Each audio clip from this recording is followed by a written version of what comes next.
Hey guys and welcome back to my channel. This is part 1 of what Naruto was taken in at a young age by Kakashi. Before we begin, don't forget to like, share and subscribe, and also go and support the author, link in description.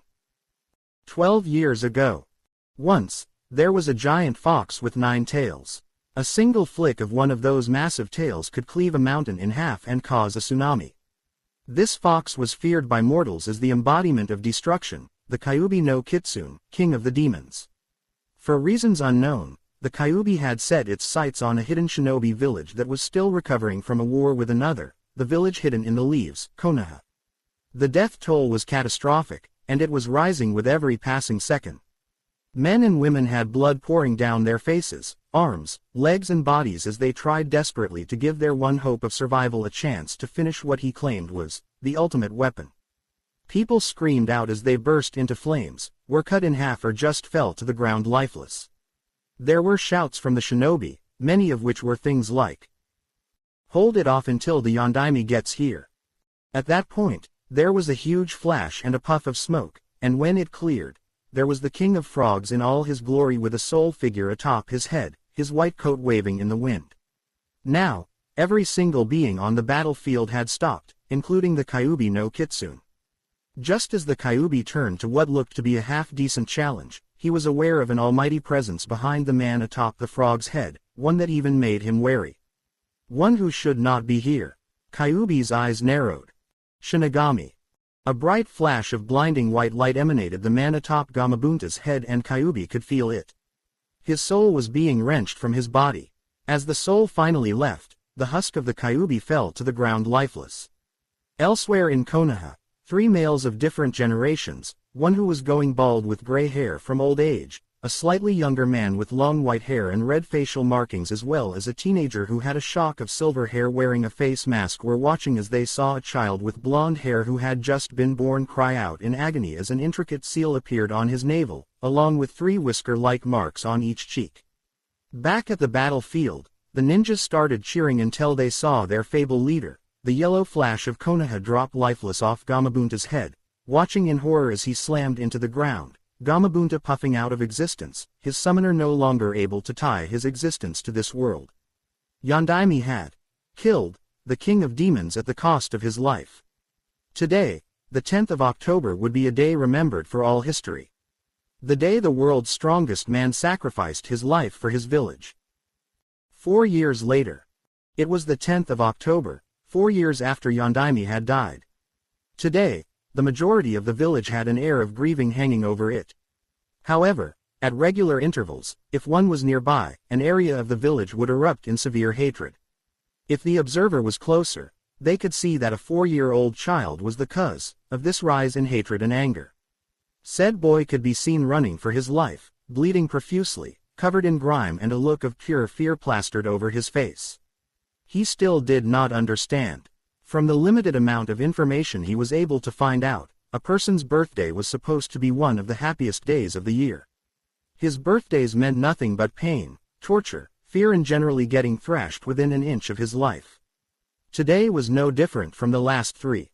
Normally, the villagers just glared at him, restraining from any obvious signs of physical assault. However, every year on October 10th, they let go of their anger and beat him practically to death, screaming things like, "Revenge! Kill him now!" and the like. Luckily, the past 3 years, he was saved by an old man in white robes who everyone seemed to respect. This year was different. That man hadn't arrived, and Naruto would not hold out much longer. He'd been running for hours, a highly commendable feat for someone his age. Right now, the only thought on his mind was, "This is it. I can't go on." His pursuers noticed instantly when the boy stumbled and ran blindly down a side alley. The pack smiled as they saw the boy crawling up against the far wall. It was a dead end. Today, they would finally get their revenge against the demon. They proceeded forward and began laying into the child, kicking, punching, and hitting him with implements. The boy was dead, and everyone knew it. Not too far by, one of Konoha's most famous Chunin was just coming back from his mission, hoping to enjoy the festival, when he sensed a massive amount of hatred nearby from a large group of people. He stopped on a roof and saw that there were people laughing manically, shouts of things like, "Demon, and other rather unusual sounds. The Chunin narrowed his one visible eye when he picked up another sound. The sound of a child sobbing. The sound was extremely faint, but it was coming from the group. The silver-haired Chunin jumped down from the roof and walked up to the crowd, raising his voice so they could all hear him. What exactly is going on here? The group stopped and turned to him smiling. We're finally getting our revenge on the demon. Kakashi-san, Yondaime-sama was your sensei, why don't you finish off what he started? Kakashi's eyes narrowed before he realized who the child was. He quivered in barely suppressed rage as the people moved out of the way, making a path for him until he saw what he confirmed as the worst possible situation he had feared. The child was lying in a fetal position against the wall, barely clinging on to life. Kakashi noticed the shock of blonde spikes, blood pouring from extremely deep wounds and 3 telltale whisker marks on each cheek. He ran to the boy, checking his vitals, seeing he was alive, if only by the skin of his teeth. He got up and released such a large amount of killing intent at the mob that the majority of them fell to their knees, bringing up the food they had consumed at the festival. Kakashi had already revealed his Sharingan and couldn't take it anymore. What the hell do you think you pieces of trash were doing? He's a 4-year-old human child for Kami-sama's sakes. Are you so cowardly that you, full-grown men, both civilian and ninja, had to form a mob to do this? Get out of my way now before I have Hokage-sama execute all of you for treason of the highest order. The few men that were in Kakashi's way managed to crawl out of the way. Kakashi turned back and picked the child up, who prepared for the final blow from his assailant, but it never came. Naruto managed to open a blood-splattered eyelid a crack to see that it was not the old man who saved him, but a man with silver hair and a mask. Kakashi felt the child stir slightly and looked at him, his visible face contort with worry. Naruto, if you can hear me, hang in there. I'm getting you to the hospital. Naruto nodded ever so slightly, and closed his eyes. He didn't know who this man was, nor at the moment, did he care. He had found the second person who actually cared about him. Little did he know, soon enough, he was going to find a whole group of people who he would soon grow to care for. About an hour later, Kakashi had dropped Naruto off at the hospital and had to force the staff to take care of him with threats. The staff knew that Hatake Kakashi never made an empty threat, so they quickly got to work. Kakashi, in the meantime, stormed up to the Hokage's tower. He wanted to know things. And if anyone got in his way, so help them Kami, they were as good as dead. He met the Anbu at the door, who made to block him, but he glared at them. Get out of my way. Now. Unfortunately for these two, the man standing in front of them, while off duty, was still their superior officer. They stepped aside and Kakashi slammed the Hokage's office door open so forcefully that the hinges were barely holding the door up. The Hokage looked up from his desk at the fuming Kakashi. From his experience, few things made the normally cyclopean Chunin this angry. Kakashi stared at the old man. I think you had better explain yourself. You told me 4 years ago that Naruto died from the Kyuubi's influence after the sealing. Do you know what I just found? I found Naruto beaten to within an inch of his life by a mob of civilians and ninja. Start talking, old man. The Hokage's secretary was shocked. No one had ever talked to her superior like this before. The man didn't even call him Hokage, let alone Hokage-sama. Sarutobi sighed, taking a drag of his pipe and massaging his temples. This was going to be a long day. 2 weeks later, Naruto had been discharged from hospital, and he started walking forlornly back to the orphanage. He really didn't want to go back, but he had no home. As he walked out into the bright mid-morning sunlight, he saw a figure leaning against a post, looking directly at him. Naruto flinched until he realized who it was. His eyes widened as the figure continued looking at him in a semi-lazy expression. One he would come to adopt himself. Hey, aren't you that guy who saved me? The figure got up and walked over to Naruto, bending down to put his face level with Naruto's. Naruto was unsure about what to do. Not even the old man Hokage bent down to talk to him unless he hugged him. Naruto saw that the teen Kakashi was 18 at this time, had covered his left eye with his hitai. However, his visible right eye was crinkled in what most would associate with a warm smile. Kakashi looked at Naruto lazily. That's me. How are you feeling, Naruto? Naruto wasn't sure if this was some kind of trick or not, and he was scared of him slightly. Kakashi sighed and shook his head. It's been that bad, huh? Naruto looked at him questioningly. What's been bad? Kakashi looked back at him, a rather saddened look on his face as he stared at Naruto. Naruto had learnt what the majority of body language meant out of necessity. A few people had tried to be nice to him before to lure him in before they tried to make him disappear. Naruto saw that this wasn't just sadness. It was a mixture of things. Sadness, pain, and most of all, regret. The man looked up at him. I meant that your life's been painful, hasn't it? Naruto nodded slowly as Kakashi put a hand on his shoulder. When Naruto flinched, he took his hand away. Sorry, I didn't mean to. No, it's okay. It's just an automatic reflex. Naruto raised an eyebrow at the man. He'd never heard of these automatic reflex things. He was only 4, after all. Kakashi sighed deeply. An automatic reflex is something you do without thinking. For example, if someone threw a punch at you, you would most likely throw your hands up to block without thinking, right? Naruto nodded. That's an automatic reflex. Naruto thought about it. It made sense. Naruto nodded again. Yeah, it was. Kakashi sighed and stood up. So, where are you off to, Naruto? Naruto looked up at him. I'm going back to the orphanage. Kakashi looked at the boy. He was still in the orphanage. No one had adopted him yet. Once Kakashi remembered how he found Naruto, it actually wasn't really surprising. Kakashi watched as Naruto looked at him. Anyo, thanks for saving me, mister. Kakashi smiled at him. It's Kakashi, Naruto. I'll be seeing you around, okay? If you need anything, just ask the old man. Naruto nodded and began walking off in a daze towards the orphanage, having no idea that Kakashi was secretly trailing him. When Naruto walked up to the front door, Kakashi was shocked when he saw a group of boys slightly older than Naruto saw him and made their way over to him, starting to push him around. Kakashi frowned at this. One of the boys kneed Naruto in the stomach as Naruto fell to the ground and the boys sneered at him. Kakashi was about to go help him when a matron came out, seeing the boys covered in mud, scrapes and bruises. The matron looked at them. What on earth happened? The boys looked up at the matron, fake hurt plastered all over their faces. He came over and started pushing us around while we were minding our own business. Kakashi smirked. Surely they couldn't get away with. I should have known he would do something like that. The 4 of you get inside and go wash yourselves. As for you. She stared at Naruto. What do you think you're doing? The boys did nothing to you. No lunch for you. Now get inside. Kakashi frowned. The boys had been playing a game with a ball in the mud, and their appearance was their own fault.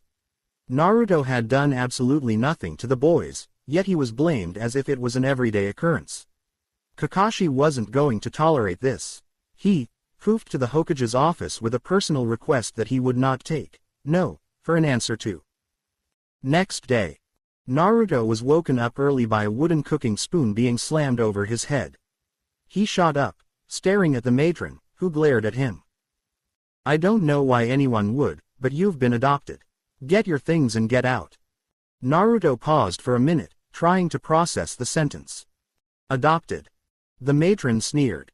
That's what I said. Now get moving. Naruto jumped out of bed, packing the few clothes he had. All of his possessions that he ever had were quickly confiscated. Once Naruto had dressed and packed his only other set of clothes, he walked past everyone to the front desk, to see who had adopted him. When he saw who it was, he was floored. It was the masked man. Naruto's mouth dropped open as Kakashi held up a hand lazily, crinkling his one visible eye in a smile. Yo. Naruto's clothes dropped to the floor as Kakashi continued smiling. Naruto was in shock. Not only had he been adopted, but it was by the man that saved him. Kakashi's eyebrow raised as he saw Naruto's reaction before his visible eye once again crinkled into a smile. Naruto slowly picked up his things, begging, hoping for this to be real. Kakashi led Naruto out the door and down the streets to an apartment complex. Kakashi led Naruto into the front door and up 3 flights of stairs to a door. Kakashi stopped at the first door out of the stairwell that had the numbers 301 on it. Kakashi fished a key out of his pocket with practiced ease and opened the door in one swift motion. Naruto looked around at his new home. It was fairly devoid of colors for a home. The furniture was mostly washed-out maroons, browns and whites. However, it still somehow retained a feeling of warmth to it. Kakashi closed the door behind him and went into the kitchen. Kakashi came back out a few minutes later to see Naruto still standing at the door, a large amount of uncertainty in his actions. Kakashi raised an eyebrow. "Are you going to keep standing there? This is your home too now." Naruto looked up at Kakashi, tears forming in his eyes. Kakashi smiled as Naruto charged at him and latched onto his leg. "Thank you, Kakashi-san." Kakashi just smiled at the mass of blonde hair that had found a nice place to attach itself to on his leg. "No problem, Naruto. Let's get you to your room." Kakashi led Naruto to what appeared to be a spare bedroom. After Kakashi had insisted Naruto take a shower, they shared a small breakfast before Kakashi looked up at the clock on the wall and then back at Naruto, specifically, his clothes. "Naruto, we really need to get you some new clothes. How about we go and get some?" Naruto waited for a moment before nodding slowly, and Kakashi smiled one of his lazy smiles that the majority of people found highly irritating, but Naruto considered very cool. Kakashi led Naruto out of the apartment, down the stairs and out into the morning sunlight. Kakashi led Naruto down the streets, acutely aware of the people glaring hatefully at Naruto, and then at Kakashi when Naruto clung to him. Kakashi stared coolly at them, almost daring them to say something or make a move against him or Naruto. Once Kakashi got to a clothing shop, he opened the door and walked in, followed close behind by Naruto. The woman behind the counter smiled at Kakashi, but then glared at Naruto, who tried to ignore her when Kakashi spoke up. "Is there a reason you're staring at the boy I've adopted like that?" The lady glanced at Kakashi in confusion, looked back at Naruto then, at Kakashi again, muttering something under her breath. Kakashi smiled his irritatingly lazy smile, but Naruto detected there was something else to this smile. "I'm sorry, I didn't quite hear you. Could you repeat that please?" The lady looked up and without thinking began to say what she had mumbled. "I said who would adopt that filthy." She didn't get to finish as she found that Kakashi was nowhere to be seen.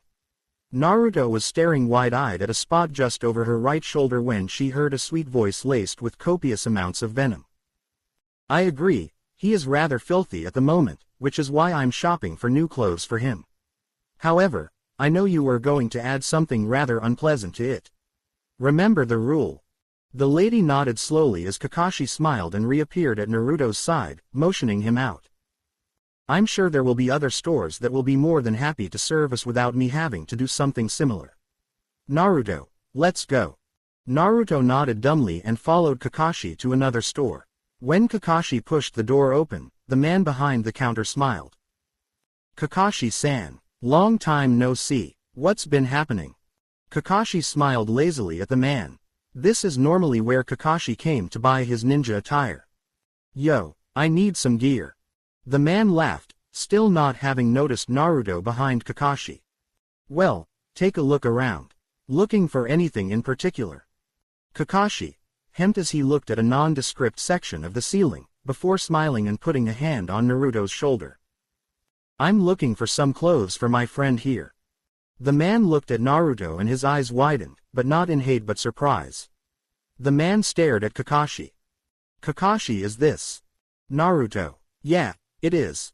Naruto looked at the man, waiting to see his reaction. The man stared at Kakashi before looking at Naruto, shaking his head. "Man, I heard you died on the day you were born." "Well, the fact you're actually alive is a shock, to say the least." "Don't worry, Naruto. From what Kakashi has told me, I can tell you're not what the others make you out to be. Hell, I think you're a better person than the majority of people in this village. If you ever need clothing or anything, just come here, alright?" Naruto was shocked. There were people who would treat him nicely. Hell, this guy was even treating him with respect. Kakashi smiled as the guy got out from behind the counter and rubbed his hands together. "Well, are we looking for anything in particular?" Kakashi hemmed again before smiling. Let's see what Naruto wants. Naruto didn't get it. Why were some people being so nice to him? He was never given a choice in anything before.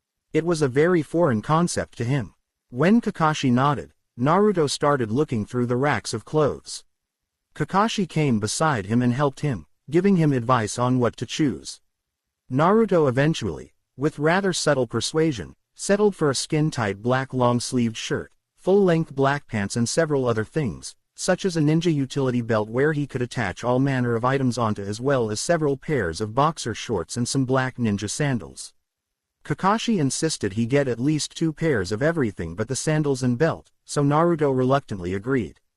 With these items purchased, they went back to the flat, where Naruto watched as Kakashi chucked his old clothes into the bin and smiled at Naruto's gobsmacked expression.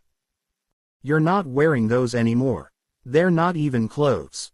Kakashi got Naruto settled in and made lunch for the two of them. Nearly 1 year later. Today was October 10th, Naruto's birthday. In the past year, Naruto had stopped being so shy and had taken an instant liking to Kakashi. He literally took Kakashi on as a role model, thinking Kakashi was the coolest thing since sliced bread. Naruto woke up, remembering what day it was, and tried to make the world swallow him up. He may have been with Kakashi for practically a year, but he had still not had a birthday with him, so he was still slightly fearful. After about 5 minutes, Kakashi came in after knocking on the door. "Rise and shine, Ototo." That was another cool thing. Kakashi didn't lord it over Naruto like he'd heard several people said their fathers did to them. He treated Naruto more as a younger brother, with the best parts of what Naruto guessed were paternal instincts thrown into the mix. Kakashi noticed that Naruto had a wave of fear rolling off him. "Something wrong, Naruto." Naruto let out a tiny squeak and Kakashi realized what was wrong. "Still worried that what happened the last 4 times will happen again?"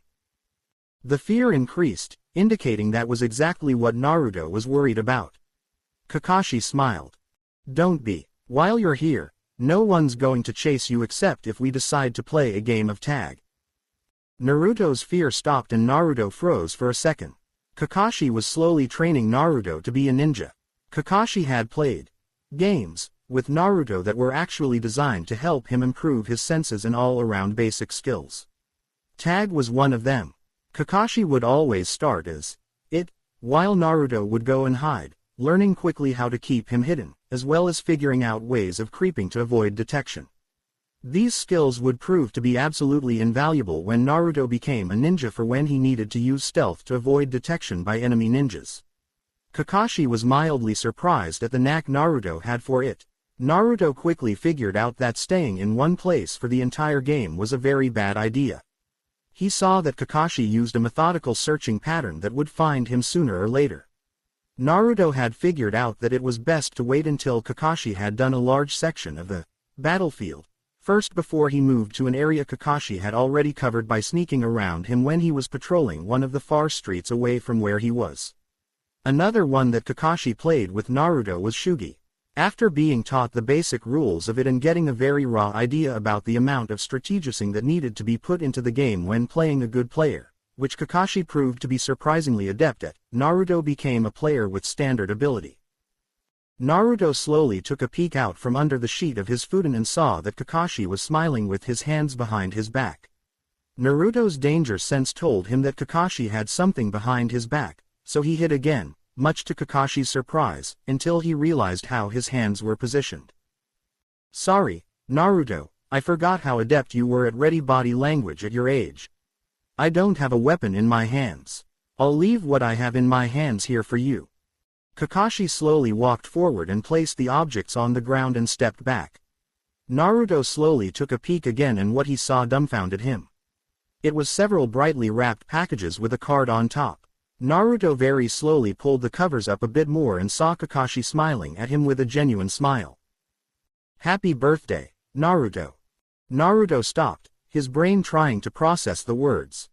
"Happy birthday." Kakashi looked to see Naruto was looking at him, in a desperate, pleading look that practically shattered his heart. "Yeah, happy birthday. Forget about the past, Naruto, look towards the future." People who are stuck in the past will never be able to see what is in front of them, and they will miss many golden opportunities. Naruto couldn't take it anymore. The tears he had been holding back for 5 years came unbidden as Naruto jumped out of bed and tackled Kakashi to the ground, sobbing into his chest. Kakashi just smiled as he hugged Naruto. "Thanks, Aniki." "No problem, Naruto." Naruto's tears came for another half an hour, until the heaving of Naruto's small chest finally slowed to a stop. Naruto slowly pulled himself off Kakashi and smiled sheepishly, while Kakashi's eye crinkled. Kakashi got up and pointed to the presents. "Go on, open them." Naruto went to the presents and looked at the card, which had, "To Naruto," scrawled on the front. Naruto opened the card to see that not just Kakashi, but several others had signed it too. Naruto looked over each of the messages. Naruto read each of the messages. "Naruto-kun, your fiery passion of youth burns brightly. Use my gift to enjoy the springtime of youth to the fullest. Made a guy. So, you're 5 now, Naruto. From the times I've seen you, you look like you'll grow up to be a great man. If you ever need a shugi partner or some lessons in armed hand-to-hand combat, come and see me. Sarutobi Asuma." The next one was one he was not expecting. At least, not in the form it was. "Happy 5th birthday, Naruto. You're growing up fast. When you get older, make sure you don't let Kakashi turn you into a pervert, or I'll personally nail him up to a post and make him watch as I burn all of those little orange books of his. Yuahi Kurenai. Happy 5th birthday, Ototo. I know how much you idolize me, so I decided to get you a special something." The ink here looked kind of smudged, kind of like Kakashi had been moved forcefully while writing, as if someone had hit him over the head. Naruto continued reading. "Despite the fact that Kurenai thinks it's one of those little orange books, I'm actually going to give you something better. Happy birthday, Naruto." Naruto looked at the card, his chest swelling in happiness. He had only met each of the others several times, but they, like Kakashi had said were nice people. Naruto had taken an instant liking to Kurenai. Even though Naruto had heard that she was Konoha's Ice Queen, she seemed pretty normal to him. Kurenai actually thought he was rather cute, to use the word she had used. Naruto had to agree with Kakashi that guy was weird, but Asuma was a cool guy. The fact that they had sent him birthday presents caused the feeling in his chest to swell to the point it hurt. Naruto reached forward to a particular present that was wrapped in green and orange. Take a guess whose that is. Naruto pulled off the paper to reveal a pair of odd objects that looked like they had layers of lightweight metal formed in ridges and 2 straps coming down off each one. In the bottom of the box was a pair of similar-looking ones that were shaped slightly differently, but apart from that were the same. They weighed about as much as a pair of full soft drink cans each. Naruto looked up to see Kakashi smirking. "Training weights." Naruto nodded and put them down gently as he went for the next gift, which was wrapped in black and white stripped paper. Naruto took the paper off to reveal a book, titled Shugi and You, a General Introductory Guide. Naruto had seriously wanted to get a book that taught him the basics of the game. Naruto had sort of gotten the hint that Shugi was originally more than just a board game that old geezers played to pass the time. Naruto put the book down and went to open a box wrapped in scarlet red paper to see a book that he had not expected to get. Ninjas for Dummies, a crash course introduction to the basics of being a ninja. Naruto was secretly aspiring to be a ninja like his Aniki, which Kakashi very easily picked up on, but kept silent about it. Now, there was one present left. Kakashi's. Naruto reached towards the silver wrapping. Naruto undid it slowly to reveal a piece of cloth. When he pulled it out of the wrapping paper, he realized what it was. It was a face mask. Naruto's eyes widened and he looked at Kakashi, who was smiling. Naruto got up and hugged Kakashi while smiling. "Thanks, Kakashi-Nisan. This is the best day ever." Kakashi smiled as he saw Naruto look over his presents. "Put the mask on." Naruto looked at Kakashi, then the mask in his hand. Before his grin widened and he put the mask on. Looking back at Kakashi, his eyes closed in a smile that reminded Kakashi so much of his younger self. The rest of the day was very easily the single most fun day Naruto had ever had. This was something that he was always going to remember. 3 months later. Naruto had read both books he got for his birthday thoroughly. Kakashi had even taken Naruto to each of his friends for some slight introduction into each person's specialty. Kakashi had broached the subject to his friends the day after Naruto's birthday, and when they saw Naruto, they smiled. Asuma made a wisecrack as per usual. "So, Kakashi, how far have you gotten Naruto into the Ika Ika series?" Naruto and Kakashi raised an eyebrow at Asuma while Kurenai smacked him over the head, causing Kakashi to smile and sit down with them. After some small talk, Kakashi introduced the idea of training Naruto in the bare basics of each area. The others shrugged, teaching him the general basics of chakra control, one jutsu each, or in Asuma's and Guy's case, teaching Naruto how to throw shuriken and kunai, as well as some basic taijutsu moves wasn't all that bad of an idea. Naruto was really happy. Some people were finally seeing that Naruto wasn't a demon incarnate, but someone worth training. Naruto learnt a basic part of each area, such as Kawarimi no Jutsu, Henji no Jutsu and some basic taijutsu moves, as well as shuriken and kunai practice.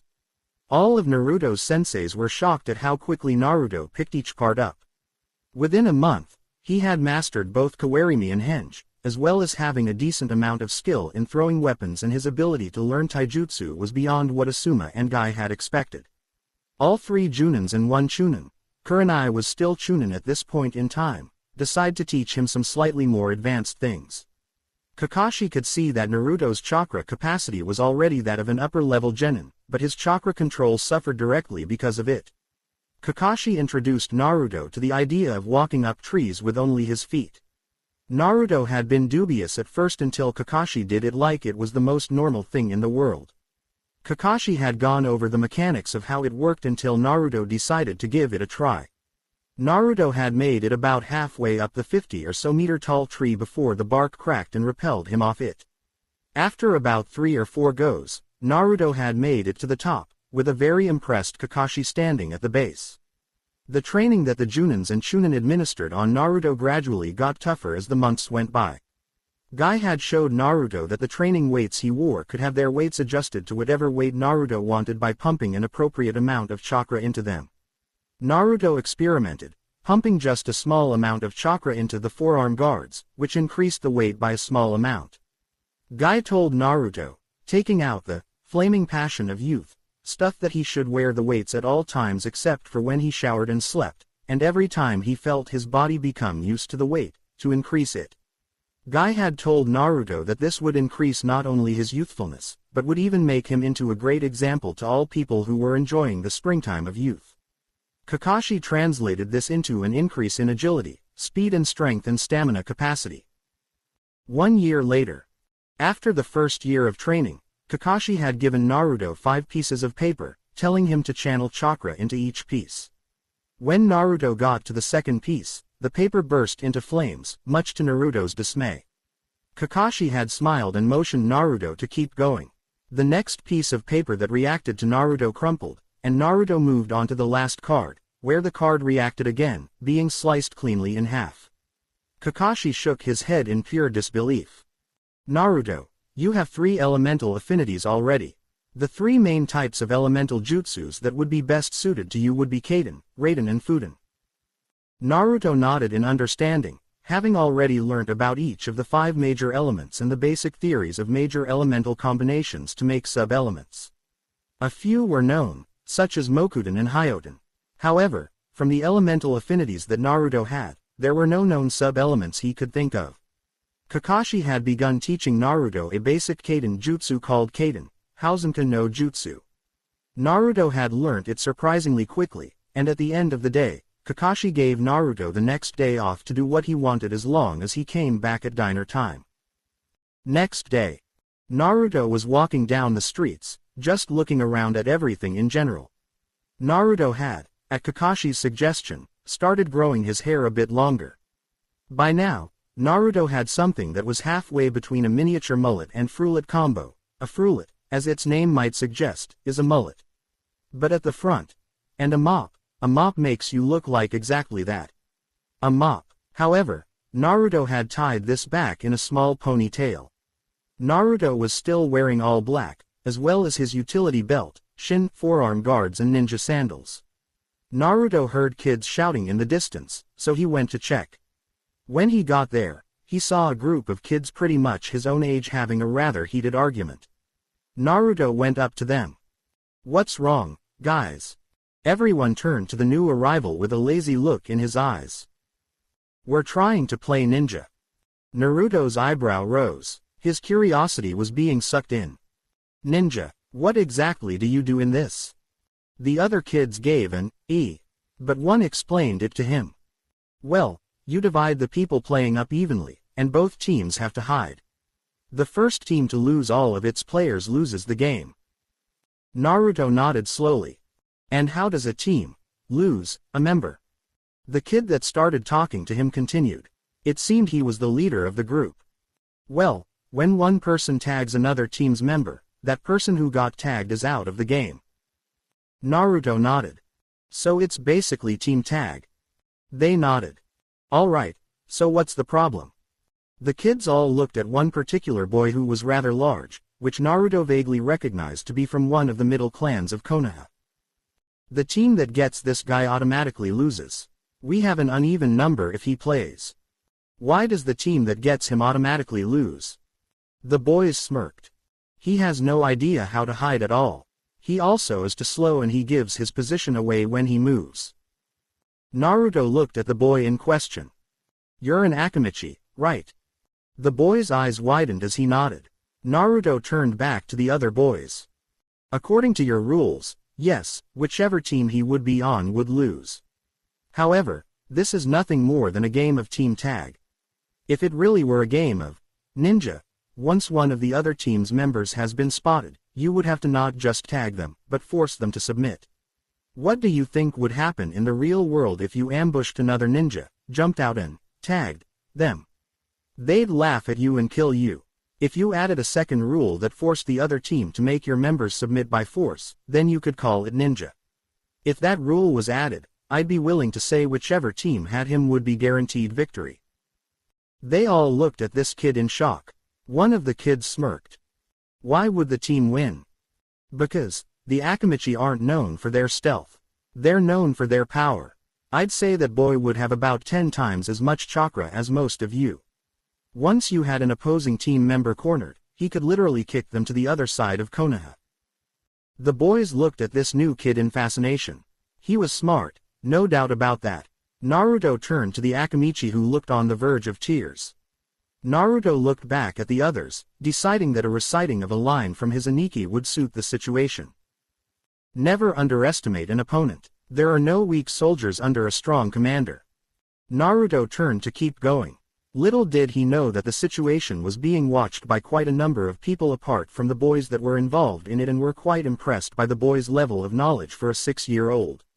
Naruto started walking up towards a stairwell that led to the top of a building that he sometimes liked to look out over Konoha from.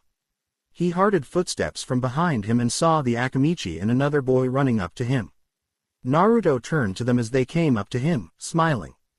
The Akamichi talked first. "Thanks for that. Those boys are always telling me I'm fat or I'm slow." Naruto shrugged. "I think they have no idea about what they're talking about. By the way, I never got your name." The boy smiled. "Choji, Akamichi Choji." Naruto turned to the other boy. "I saw you there too. Could I get your name?" The boy nodded. "Shikamaru of the Nara clan." Naruto nodded and extended a hand forward. "Naruto, Uzumaki Naruto." Both boys shook his hand and they continued walking up the last of the stairs to see a much larger man with a huge mane of red hair sitting on the bench. The man turned to them and smiled. "Choji, Shikamaru, who's this young man you've brought with you?" Choji smiled. "Hey Dad, well, this is Uzumaki Naruto. He just came and defended me against those kids that always call me fat." The man looked to Naruto before smiling. "Thank you for that, Naruto. I happened to hear the entire conversation. You're very intelligent for a 6-year-old. Naruto smiled at him. "Thank you, but what I said was just the truth. Akamichi specialize in power, not speed from what I've read. Also, calling that game ninja was a stupid idea." The man chuckled. "Your logic was completely sound, there's no need to justify it." Choji sat next to his dad, while Naruto took a spot next to Choji and Shikamaru took a spot next to Naruto. Naruto's stomach growled as he smiled sheepishly, scratching the back of his head. I wouldn't be able to get. Choji smiled and pulled out a bag of potato chips, breaking the seal and letting Naruto pick the chips out of the bag. Naruto took a few while Choji offered some to Shikamaru, and they all started munching on them. Choji turned to Naruto. Naruto, I haven't seen you around before. Are you new to this village? Naruto shook his head. I was born here. Until the age of 4, I lived in an orphanage. A few weeks after I turned 4, someone adopted me. He's really cool. His name is Kakashi. Choji's father turned to Naruto in interest. Kakashi, as in Hatake Kakashi. Naruto nodded. That's him. He's a really nice guy. I've met a bunch of his friends, but I don't have any my own age. Naruto looked down to the ground, rather saddened by the fact. Choji smiled at him. Want to be my friend? Naruto looked up at him happily. Really? Choji nodded and Naruto smiled. Sounds like fun. Shikamaru smiled as well. Well, if Choji's going to be your friend, then I might as well too. Naruto couldn't get much happier. He smiled at Shikamaru and the boys continued to eat chips and chat with their new friends well into the afternoon. Several months later, Naruto had become fast friends with both Shikamaru and Choji, quickly finding out that Shikamaru was a very good shugi player. Naruto's relationship with his senseis had also come along dramatically. Especially Kurenai. Most of the others noticed that Kurenai was starting to melt, as they called it, which usually earns them a glare when they mentioned it. Naruto had even gotten to the stage of calling her Kurenai-chan. Kurenai liked Naruto because he was so bashful around her. All she had to do was put her face close to his and stare at him, or smile at him and he would look at the ground and blush, scratching the back of his head at the same time. Kurenai actually found this quite cute, but she would never let the others know. At times, she even called him Naru-chan, which practically made him faint. By now, Naruto had already mastered several ninjutsu from each element. He'd lapped up Kurenai's genjutsu lessons and he was also becoming very competent in taijutsu, adopting some of the Guken, or Iron Fist style into a mix of other various fighting styles that each teacher had. Kakashi was especially helpful with the styles he had copied with the Sharingan. Over the next 2 years, Naruto's unique taijutsu style had a massive number of flaws in it, until he individually worked the kinks out of the vast majority of the style. All of his teachers commented that his style needed a new name. So Naruto got thinking while continuing to learn from his senseis. Eventually, he settled on the name Kajken, or Shadow Fist, due to the style mainly relying of excessive agility to keep the enemy on their toes, constantly appearing in their shadow and a decent amount of power so that a lot of powerful hits could be made in a short amount of time. The one downside to this is it required a huge stamina capacity to use to its full potential. However, for less serious occasions, or if he was running low on stamina, Naruto could sacrifice the power and use the speed for much longer. By the end of that year, Naruto believed he was ready for the academy. However, Kakashi said to wait until next year. Naruto agreed, as if he entered now, he would not be able to be in the same class as Shikamaru and Choji, who had come over to his apartment to play quite a number of times. Shikamaru had proven he was Naruto's equal in Shugi. Shikamaru had never met someone who could play Shugi as well as Naruto, and was shocked at the boy's level of knowledge and foresight. During the next year, Guy decided it would be interesting to see if Naruto could open his celestial gates. Naruto had not too long ago inquired as to the mechanics behind the Reikiri, to which Kakashi had told Naruto that it relied on complete activation of the body, which was then concentrated into the thrusting arm.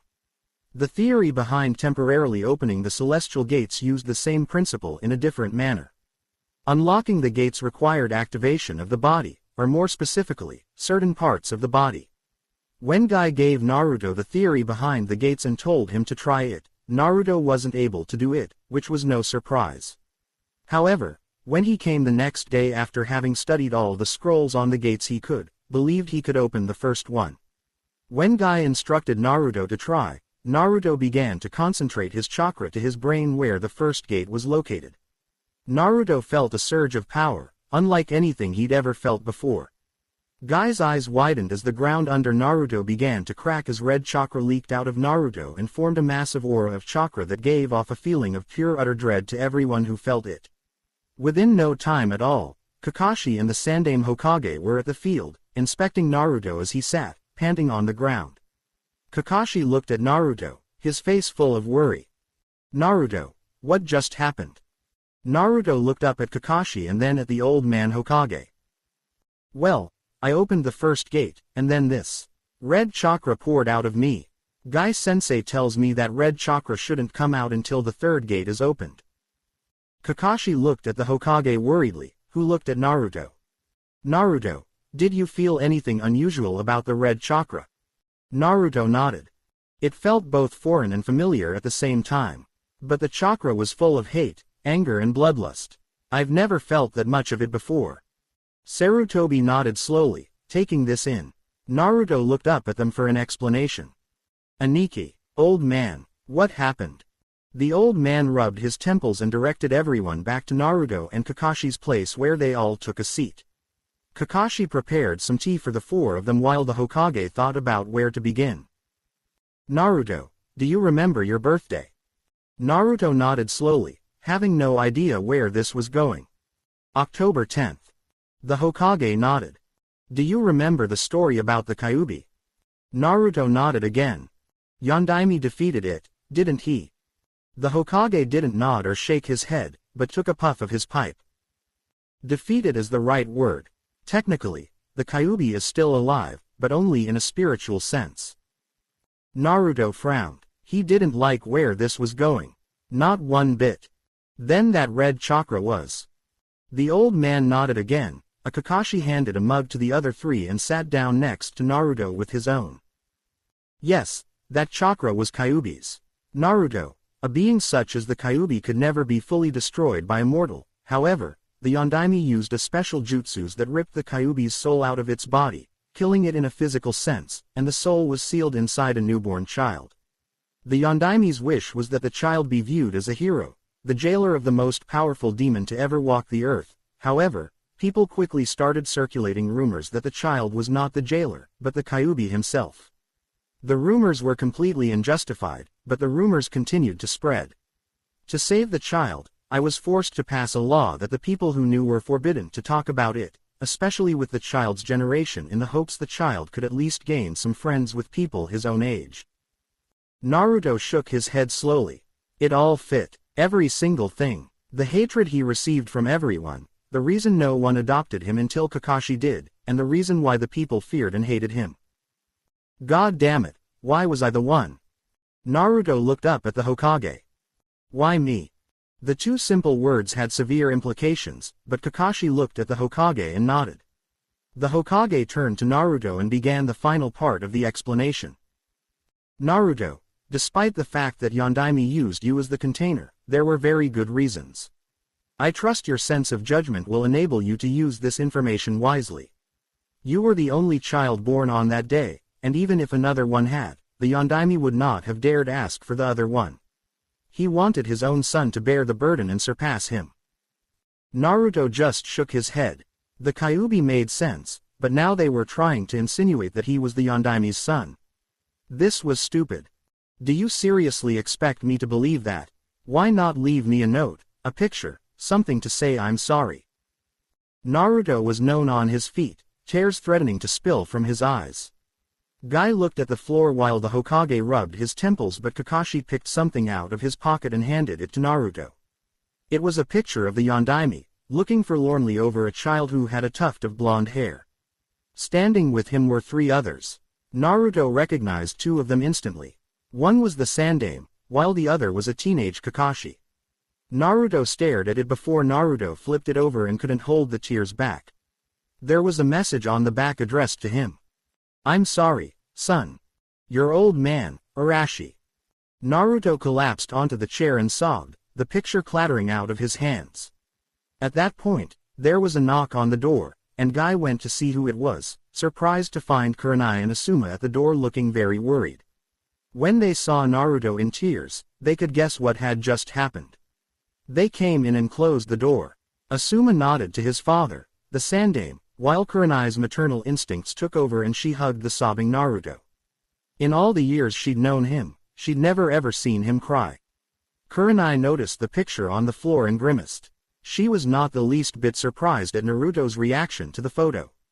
Knowing that Naruto had just been told who his father was, the Kyuubi explanation would have come too, which would explain why they felt the Kyuubi's chakra. Naruto just leaned into Kurenai's chest and sobbed for the better part of an hour while everyone in the room looked extremely downcast, and for good reason too. Eventually, Naruto stopped crying and Kurenai let him go. Naruto looked up at her, his cheeks puffy with crying, but the hint of a smile playing across his face. "Thanks, Kurenai-chan." Kurenai smiled as she hugged Naruto again. Naruto finally realized where exactly he was located. Right in between her sizable cleavage. Everyone could detect Naruto's embarrassment as Kurenai let him go, trying to keep herself from blushing. Asuma and Kakashi smirked. They were definitely not going to let Naruto live this one down. This was fuel for taunts and the like that would last for years. After several hours of explaining to Naruto that he was forbidden to tell anyone outside this room any of this information, everyone except Naruto and Kakashi left, Asuma giving Naruto a knowing smile, which turned Naruto bright red. Once the door shut, Kakashi turned to Naruto. "So, what was it like?" Naruto looked at Kakashi in confusion.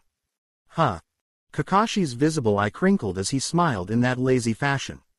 "Her chest."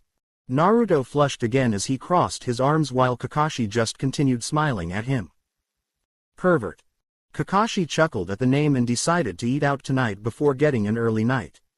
He took Naruto to a place that Naruto had recently come to enjoy. Ichiraku Ramen. They both sat down and greeted the owner. "Hey, Ojiazan."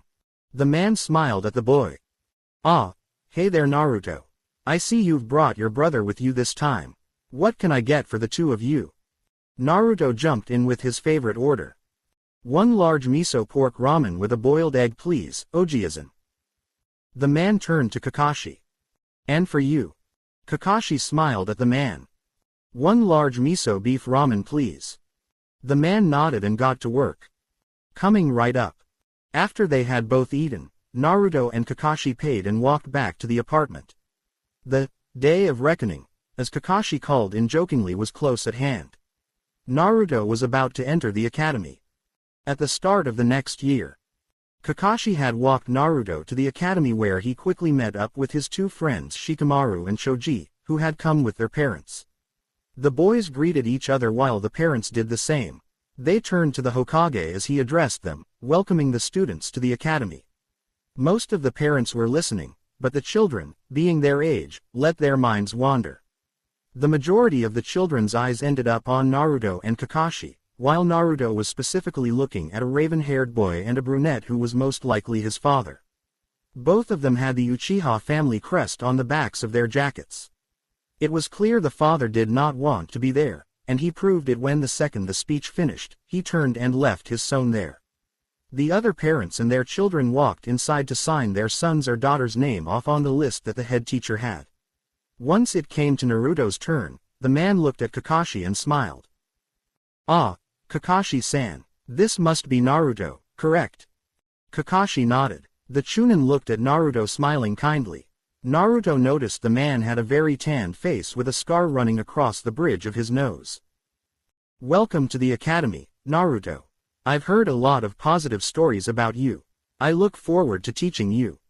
Naruto nodded, and as his name was ticked off, he was directed to a classroom. Kakashi walked him to the classroom door, and as he walked in, the formerly rowdy class calmed down again when they saw the newest father-son couple walk in. However, the father was extremely young, and while they did both look similar, even their facial expressions were a carbon copy. The age difference was far too small for the man to be Naruto's father. Naruto turned to his family and waved goodbye. "I'll see you tonight, Nisan." Kakashi waved and walked out of the classroom. Naruto turned back to the class, noticing Shikamaru and Shoji smiling at him. Naruto smiled back and took a seat beside them, completely ignoring the fact that the majority of the class's eyes were on him. Naruto took his eyes off Shoji for a moment and saw one of the girls. She had a rather feisty look in her eyes. Naruto ignored it and looked forward to see every single girl in the class was looking at him in much the same manner. Naruto knew that look. It was the look a predator gave its prey. Naruto smiled and sweat dropped. Waving his hands dismissively in the air, Naruto spoke out loud for the class to hear. "Sorry, ladies, I'm taken." There was a unanimous groan from every single girl in the classroom. Naruto smiled as the boys' sweat dropped. Shikamaru looked at Naruto. "Since when did you get a girl?" Naruto smiled lazily. "Since yesterday." Shikamaru mumbled before he spoke loud enough for the people around him to hear. "Mendokusei." Naruto's eyes crinkled into a smile. The last of the people were coming into the classroom. Naruto noticed a boy with a mass of brown spikes, sunglasses and a trench coat. No one moved up for the boy, but Naruto moved up to make room for him. The boy took the spot with a slight nod. "No problem." Everyone else turned to Naruto, thinking he was picking a fight. The boy looked at him with an eyebrow raised. "Did you just read your body language?" "Yeah." Shino nodded and continued looking at the boy. Naruto smiled at him. "You wouldn't happen to be from the Aburame clan, would you?" The boy nodded slightly again. Naruto smiled. "I always thought having bugs as a weapon would be an interesting way of fighting." Most of the people looked at Naruto like he was crazy, but the Aburame heir just raised an eyebrow. Naruto smiled. "I do my research. The name's Uzumaki Naruto." Naruto extended a hand, as did Shino after considering it for a second. "Shino. Aburame Shino." They let go of their hands and they noticed that the last student had entered the class. Most of the students looked at the boy suspiciously, but Naruto moved up again to make space for the boy who took the seat. Naruto could tell from the red facial tattoos and the dog with him that this boy was an Inuzuka. Naruto smiled as he held up a hand in greeting. "Yo, you're an Inuzuka, right?" The guy nodded, flashing some slightly longer than normal canines, which most of the others flinched at, but Naruto's group kept on looking at their new guest. Naruto stuck out his hand. "Uzumaki Naruto." The guy accepted his hand. "Inuzuka Kiba." Naruto looked at the small dog on top of Kiba's head. "What's your companion's name?" Kiba was shocked. Naruto wasn't looking at the puppy as if it were just a puppy, but as if it were almost human. This boy understood the Inuzuka's connection with their partners. He was definitely something else. "His name's Akumaru." Naruto waved at the puppy, who gave a bark in greeting. Naruto looked at their group of 5 before their instructor walked in. It was the Chunin who had the scar across his nose. He looked at the class, rather surprised at the quietness. He usually had to tell them to keep it down before he started the lesson. "Well everyone, from today for the next 5 years, you will learn the basics of being a ninja and to prepare you for the outside world. I'm Yumino Iruka, or to you, Iruka-sensei." The day pressed on and quickly drew to an end. Naruto's group of 5 made it to the front door of the academy to see that the parents were waiting for them. Kakashi waved to him and Naruto waved to his new and old friends as he went to his brother. 5 years later. It was the day of the graduation exam. Naruto's group had gotten together one night a week for the last few months to discuss what the exam could be, and how to study for it. Kakashi had hinted at them what the exam most likely consist of, and when Naruto heard the word bunshin, he sighed at the distant memories of his first few weeks at the academy. Kakashi had quickly found that Naruto could not do a regular bunshin if his life depended on it. It had to do with the sheer amount of chakra he had. Naruto had figured out that the only way to do any bunshin was to learn a higher level one that required a large amount of chakra. Kakashi had decided that teaching Naruto the Kage Bunshin was his best bet. Kakashi was not surprised when Naruto did it successfully on the first try. So when Naruto was required to do a bunshin for the first time at the academy, he made a Kage Bunshin, completely shocking not only the entire class, but Iruka as well. Naruto looked up at Iruka and explained. "Since my chakra capacity is so big, it's physically impossible for me to do a regular bunshin. So Nisan taught me the Kage Bunshin." Iruka nodded dumbly as Naruto had returned to his seat, getting a high five from Kiba, a nod from Shino, a troublesome from Shikamaru and some chips from Choji. Since then, Everyone in the class wondered how strong Naruto truly was. When Sasuke had inquired, Naruto told him bluntly, "A ninja never reveals his true strength unless necessary." That answer had got Sasuke fairly riled up. The class progressed through the years, and Naruto was always number one in everything by a mile. On the day of the graduation exam, Naruto walked into the room, greeted his friends and took his usual place. Iruka informed them that the first test of 4 was written. A lot of students groaned as the papers were handed out. They were told not to turn them over until the rules were explained and no questions were allowed to be asked. When Naruto got his paper, and the order was given to begin, Naruto turned the paper over and stared. This was not a set of questions a genin should be able to answer. Hell, high Chunins would have difficulty. Naruto looked around and saw that everyone was doing fine. Naruto looked questioningly at Iruka, who smiled. Naruto's eyes narrowed. He set this up. Naruto looked at the 10 questions on the page and proceeded to try and remember what the answers to these were. He'd either heard the answers or had been quizzed on them before at some point. Now it was all a matter of remembering. Naruto began to write the answers down and finally got to the 10th question, which he narrowed his eyes at. 10. Shinobi Rule Number 25. A ninja must keep his emotions in check at all times and put the mission first. Do you support this rule, or do you think it should be redone? Provide a reason for your choice, and if you chose to reconstruct it, provide the reconstructed version. Naruto sighed. This was a damn difficult question. However, Naruto got the feeling that if he got this one right, the others wouldn't really matter. Naruto had long ago heard this rule and thought it was absolute garbage. He had even constructed his own version. Naruto wrote his answer carefully. I believe that Shinobi Law Number 25 needs to be reconstructed.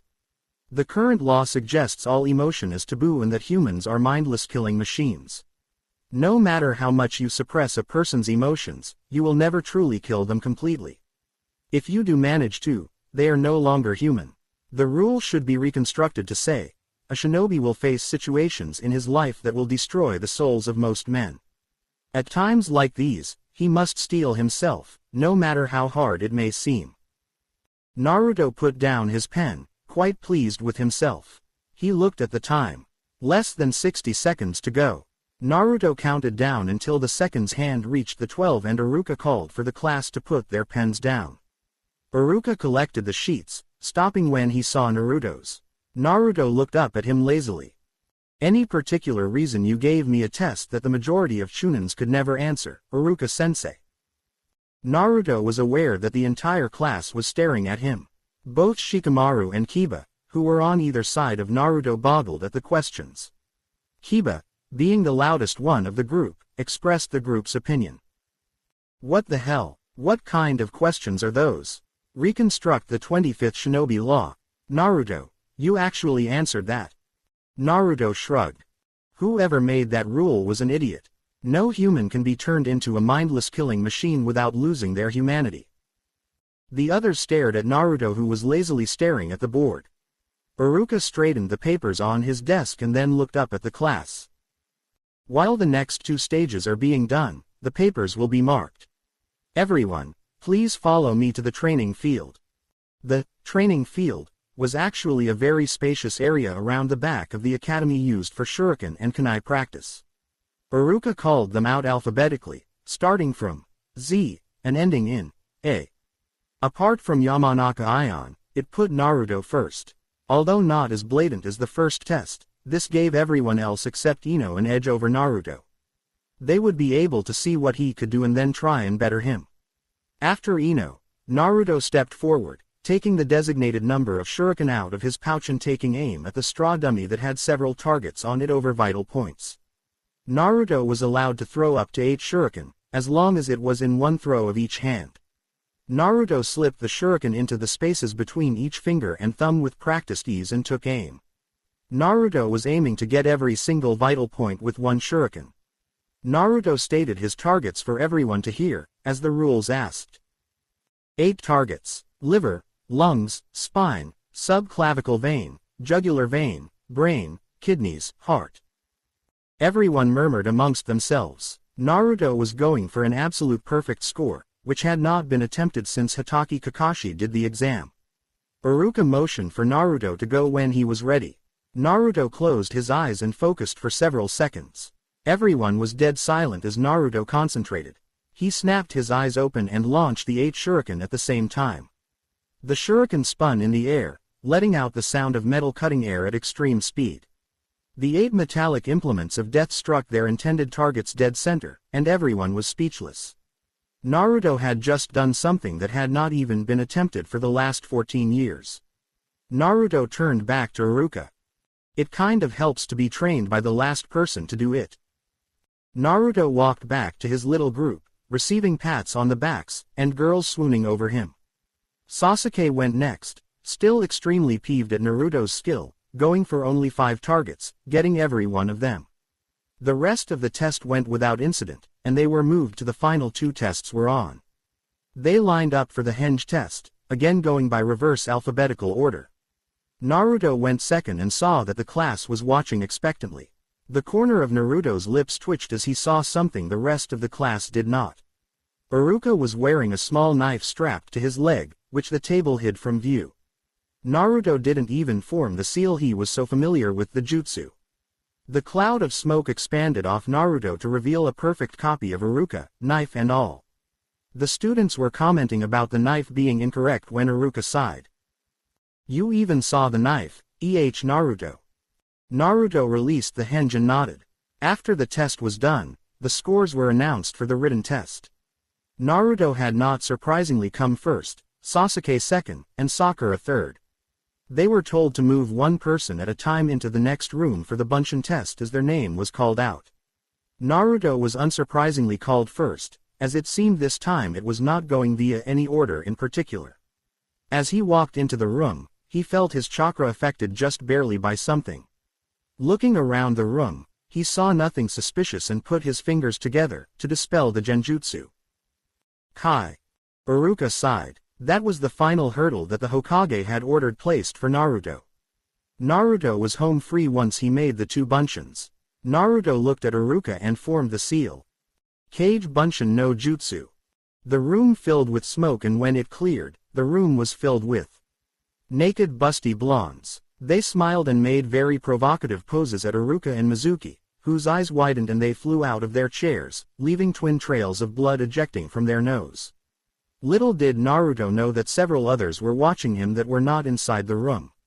The Hokage had passed out from nosebleed, watching from his crystal ball in his office, while Kakashi and Asuma both fell unconscious for the same reason, using camouflage jutsus to hide themselves just outside the window. Naruto laughed as he dispelled the clones and the henge on himself.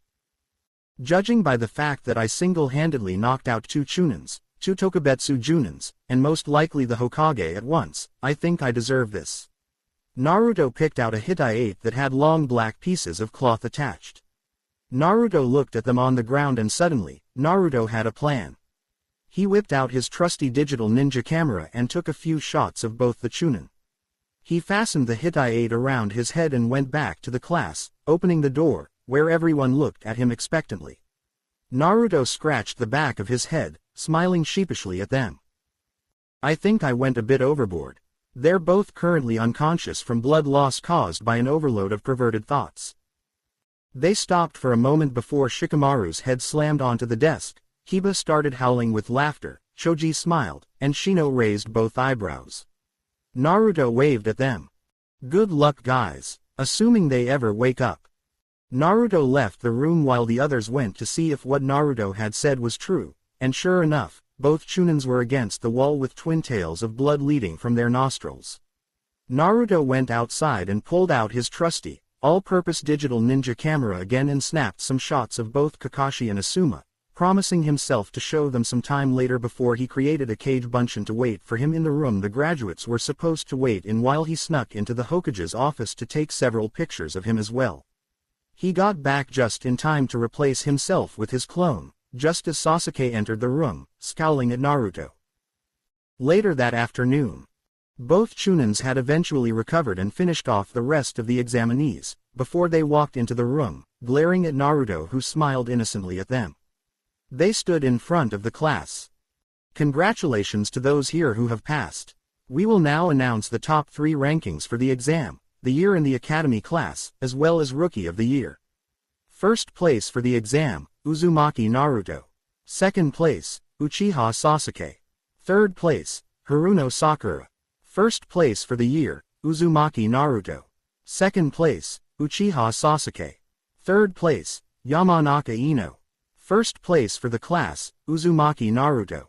Second place, Uchiha Sasuke. Third place, Yamanaka Ino. Rookie of the Year is Uzumaki Naruto. For the rest of you, the total results will be posted in the reception of the academy. I would like all of you to report back here at 7 a.m. sharp so that I may assign your teams.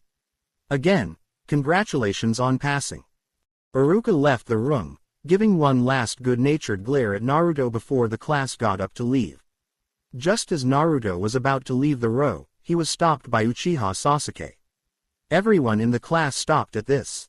Naruto's lazy expression turned to the Uchiha. You could have just called for me if you wanted something, Sasuke. Shut up. Fight me. Naruto pushed Sasuke aside and continued down the aisle and was about to walk out the door when Sasuke taunted him. Scared, Uzumaki. Naruto smiled at him, but his interior was not happy. He would show the Uchiha why he was the Rookie of the Year, and not the Uchiha of someone who lost to his brother and ran, screaming like a baby. No, not really. Everyone sensed the temperature in the room drop by several degrees as Sasuke charged Naruto, only to get slammed into the wall. He stumbled back up and prepared to attack again until Naruto slammed him back onto the ground and twisted his arms behind his back, stopping him from doing any seals, keeping his knee in the small of his back to make sure he wasn't going anywhere. I won in 2 moves, Uchiha. You let rage and hate overcome you. You are weak. You know why you are weak. It's because you lack love and compassion for others. Remember that well, Sasuke.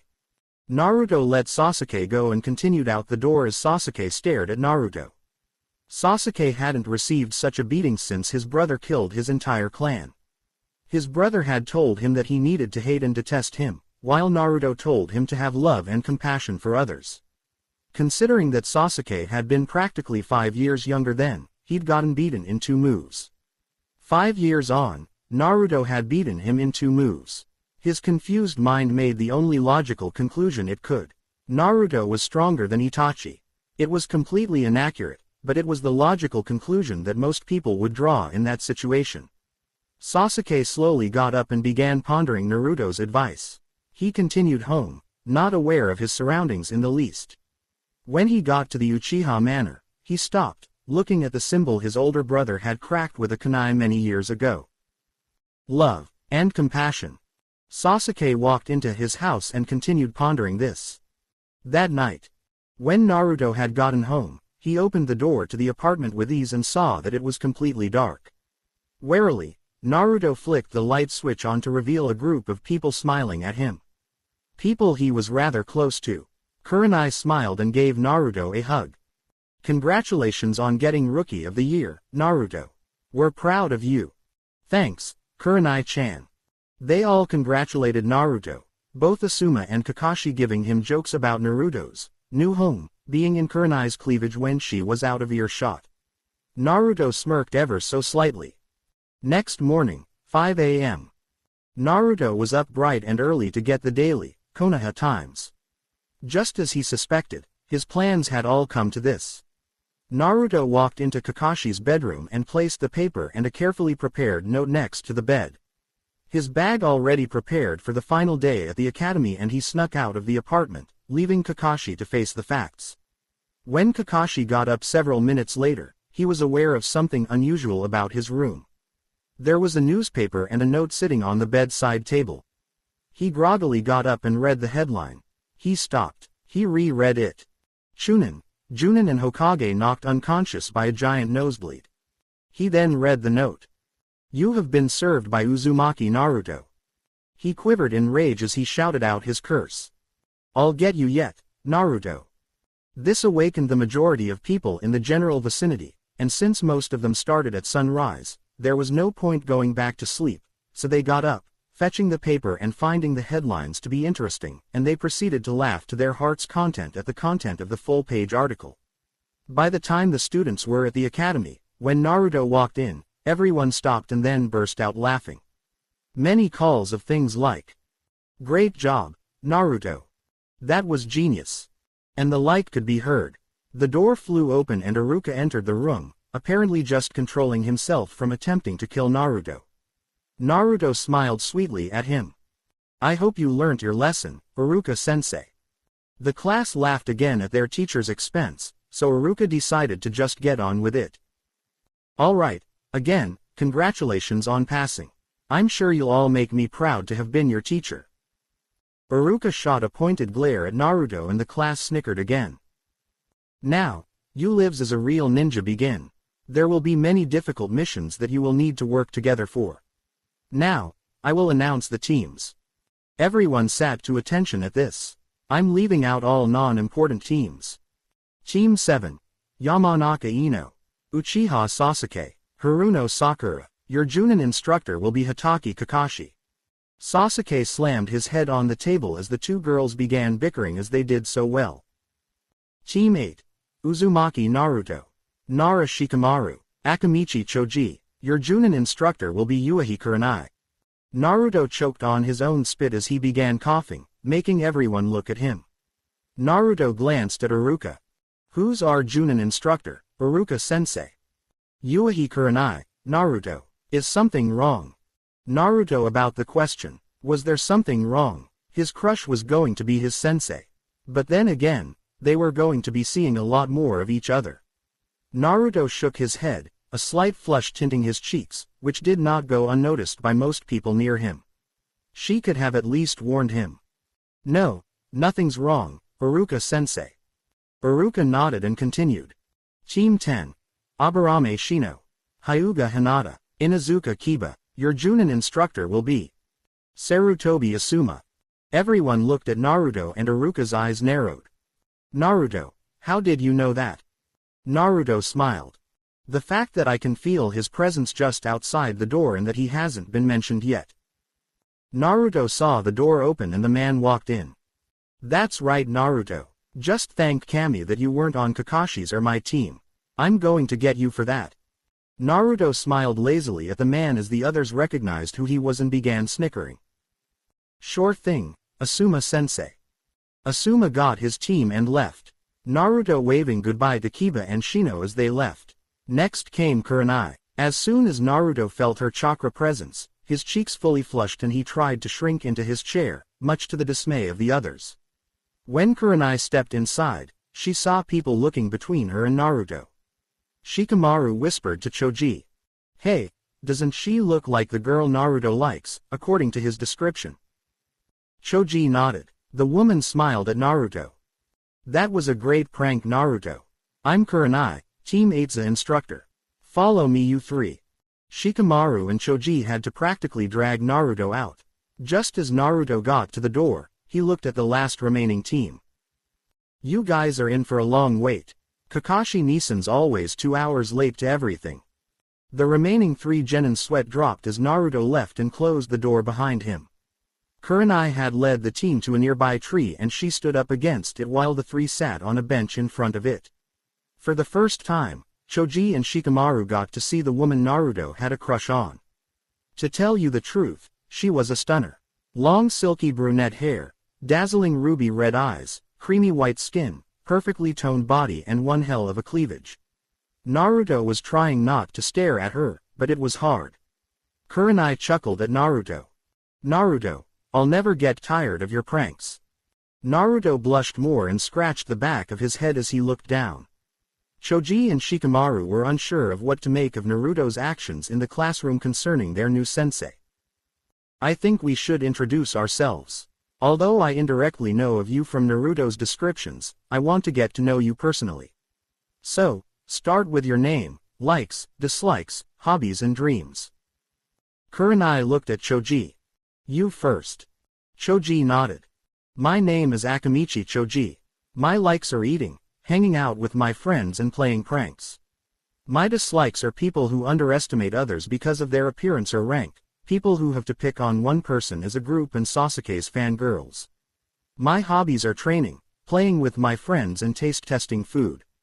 My dream is to reach my full potential and show the people who doubted me that I'm not a pushover. Kurenai nodded, and turned to Shikamaru. My name is Nara Shikamaru.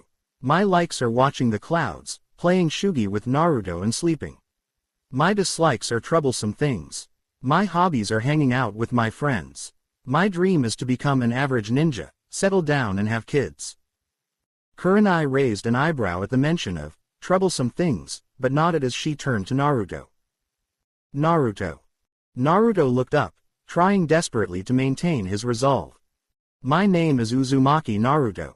My likes are ramen, playing shugi with Shikamaru, hanging out with my friends and... Naruto broke off at the thought, blushing slightly more heavily before restarting. My dislikes are arrogant people, and people who look down on others.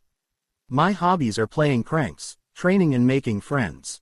My dream is to become the Hokage, and make everyone in this village recognize me by surpassing all the ones before me.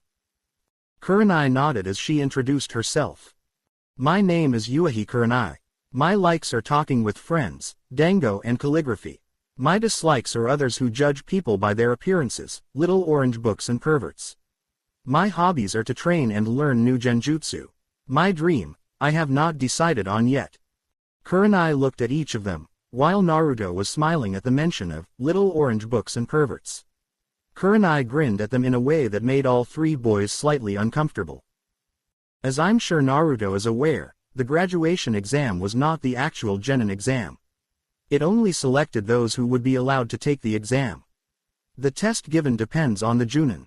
Usually, the test is the same one that their Chunin sensei gave them as genin. My test is going to fall into this category. I need all three of you to meet me at Training Area 19 tomorrow morning, 5 a.m. sharp. Until then, you are dismissed. The three could have sworn she gave Naruto a wink as she poofed somewhere else. The three boys got up, and they turned to Naruto. What kind of a test will this be, Naruto? Naruto thought about it. Surprisingly, Kurenai had not told Naruto what her test was, but Naruto understood the meaning behind it. Naruto looked at the other two lazily. I'm not sure of what the actual test is, but as with every one of the tests, they try and get you to be greedy, but the hidden message is always teamwork. Both Shikamaru and Choji smiled, which caused Naruto to smile. We've been working together for 6 years. Teamwork comes easily to us. Both Choji and Naruto nodded as they turned to leave. Naruto thought about something. You two want to go get some lunch? They both nodded as Naruto looked at them. Ramen okay.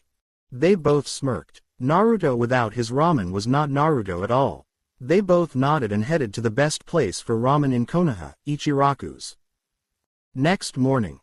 At 4:55 a.m., all three boys turned up at Training Field 19 with an assortment of weapons. Naruto had barely any sleep for being paranoid about Kakashi getting his revenge on him while he slept, but he was used to going several nights without sleep. They sat under a tree and waited. Right as Naruto's watch beeped to indicate it was 5 a.m., Kurenai appeared in a puff of smoke in front of them. Naruto smiled at her. As always, on time, unlike Nissan. Kurenai smirked at this before the three boys stood up. Kurenai grinned at them and reached into a pocket, withdrawing 2 bells. Naruto's sweat dropped. How popular is the bell test? The other two looked at him while Kurenai flashed them a smile. Most of the current Chunins use it. Naruto, why don't you explain how this works to them? Naruto sighed. There are 2 bells. This test has a 66% failure rate for the graduating teams. Only 3 teams will make it. We have to get a bell from Kurenai-sensei before the time she specifies. The one who doesn't get a bell will be sent back to the academy to redo their final year of training. The other two frowned. This wasn't what Naruto told them, but he looked at Kurenai as she smiled. Exactly. You have until noon to get these bells. She put an alarm clock on the stump and started it. Go. All 3 boys disappeared. Naruto looked at the 2 next to him from their hiding place. Forget what I said back there. The main reason for this test is teamwork. If we can prove to her that we can work together as a team, we'll pass, no matter if we get the bells or not. Both boys nodded and Choji turned to Naruto and Shikamaru while they began planning. Once they had come up with a viable strategy, Naruto reached into a sash on his belt and withdrew what looked to be a pair of trench knives. Naruto put them on, channeling chakra to the knives, and the boys watched as the knives' blades were surrounded by an extended chakra blade. Choji looked stunned, and Shikamaru raised a lazy eyebrow. "What's with the knives, Naruto?" Naruto looked at them. "I have an elemental affinity for wind, as does Asuma-sensei. He uses a pair of these knives too. I'll create the initial distraction while Choji, you basically keep Kurenai dodging. While this is happening, Shikamaru, you get into position for the Kajimane, okay? I'll get the bells." The other two nodded and Naruto turned to where he could sense Kurenai. Naruto focused to make sure it wasn't a genjutsu of some sort and nodded. He extended the fingers on one hand and closed them slowly. 5, 4, 3, 2, 1. Go. Naruto channeled a huge amount of chakra into the knives and hurled them, one after the other, at the tree in front of him. They pierced through the tree, the next and the next, making Kurenai hop out of the way from her position in the field. By now, Choji had appeared, using his Baiken no Jutsu and Nikuden Sensha, as he began carving up the field. Roll, roll, roll, roll, roll, roll, roll, roll. Kurenai had to smirk at Choji's antics until she realized she couldn't move. She managed to see Shikamaru forming a rat seal from a nearby tree branch, smirking at her, seeing his shadow stretching down the tree trunk and up to her own shadow. Kajimane no Jutsu, Seiko. Kurenai was aware of Naruto behind her and he walked up to her, removing the bells from her belt. "Sorry, Kurenai-sensei, but we've been working together for 6 years. Teamwork comes naturally to us." Shikamaru let Kurenai go as Naruto smiled at her, holding the bells for her to see. While the others made fun of Choji for being overweight, we knew he had the ability to become an excellent ninja. And while Shikamaru was the dobi of the class, according to him, it was just too troublesome to move the pen during class. "Shikamaru's actually smarter than me. A hell of a lot smarter. His IQ is about 200. Kurenai looked at Shikamaru. It was true, Shikamaru had the worst score of his year, but the look on Naruto's face implied he was completely serious. Naruto smiled as his teammates gave him the thumbs up. Kurenai smiled at them. "You saw the real reason for this test. Teamwork. All of you pass. From tomorrow, Team 8 will begin doing missions. Naruto, I trust you don't mind me making you the team captain." Naruto turned to the others. "If they don't mind, it's okay with me." They both nodded and smiled, so Naruto smiled too. Kurenai looked at each of the 3 boys. "Congratulations on passing. From what Naruto told me, I had no doubts that you would pass. Meet here at 9 a.m. every morning unless I specify otherwise." The 3 nodded and they turned to leave the field, but Kurenai called Naruto back. Naruto motioned the others to keep going, so they did. "What is it, Kurenai-chan?" Kurenai smiled at him as he looked up at her, hanging off her every word. She looked at Naruto. "Naruto, now that you're the team captain, you have several responsibilities." Naruto nodded, listening to her. "You are responsible for your team's health and status. Do you remember what we've all taught you?" Naruto nodded, reciting the phrase that had been drilled into him from the age of 5. "People who disobey the mission directives are trash. However, those who don't take care of their friends are far worse than that."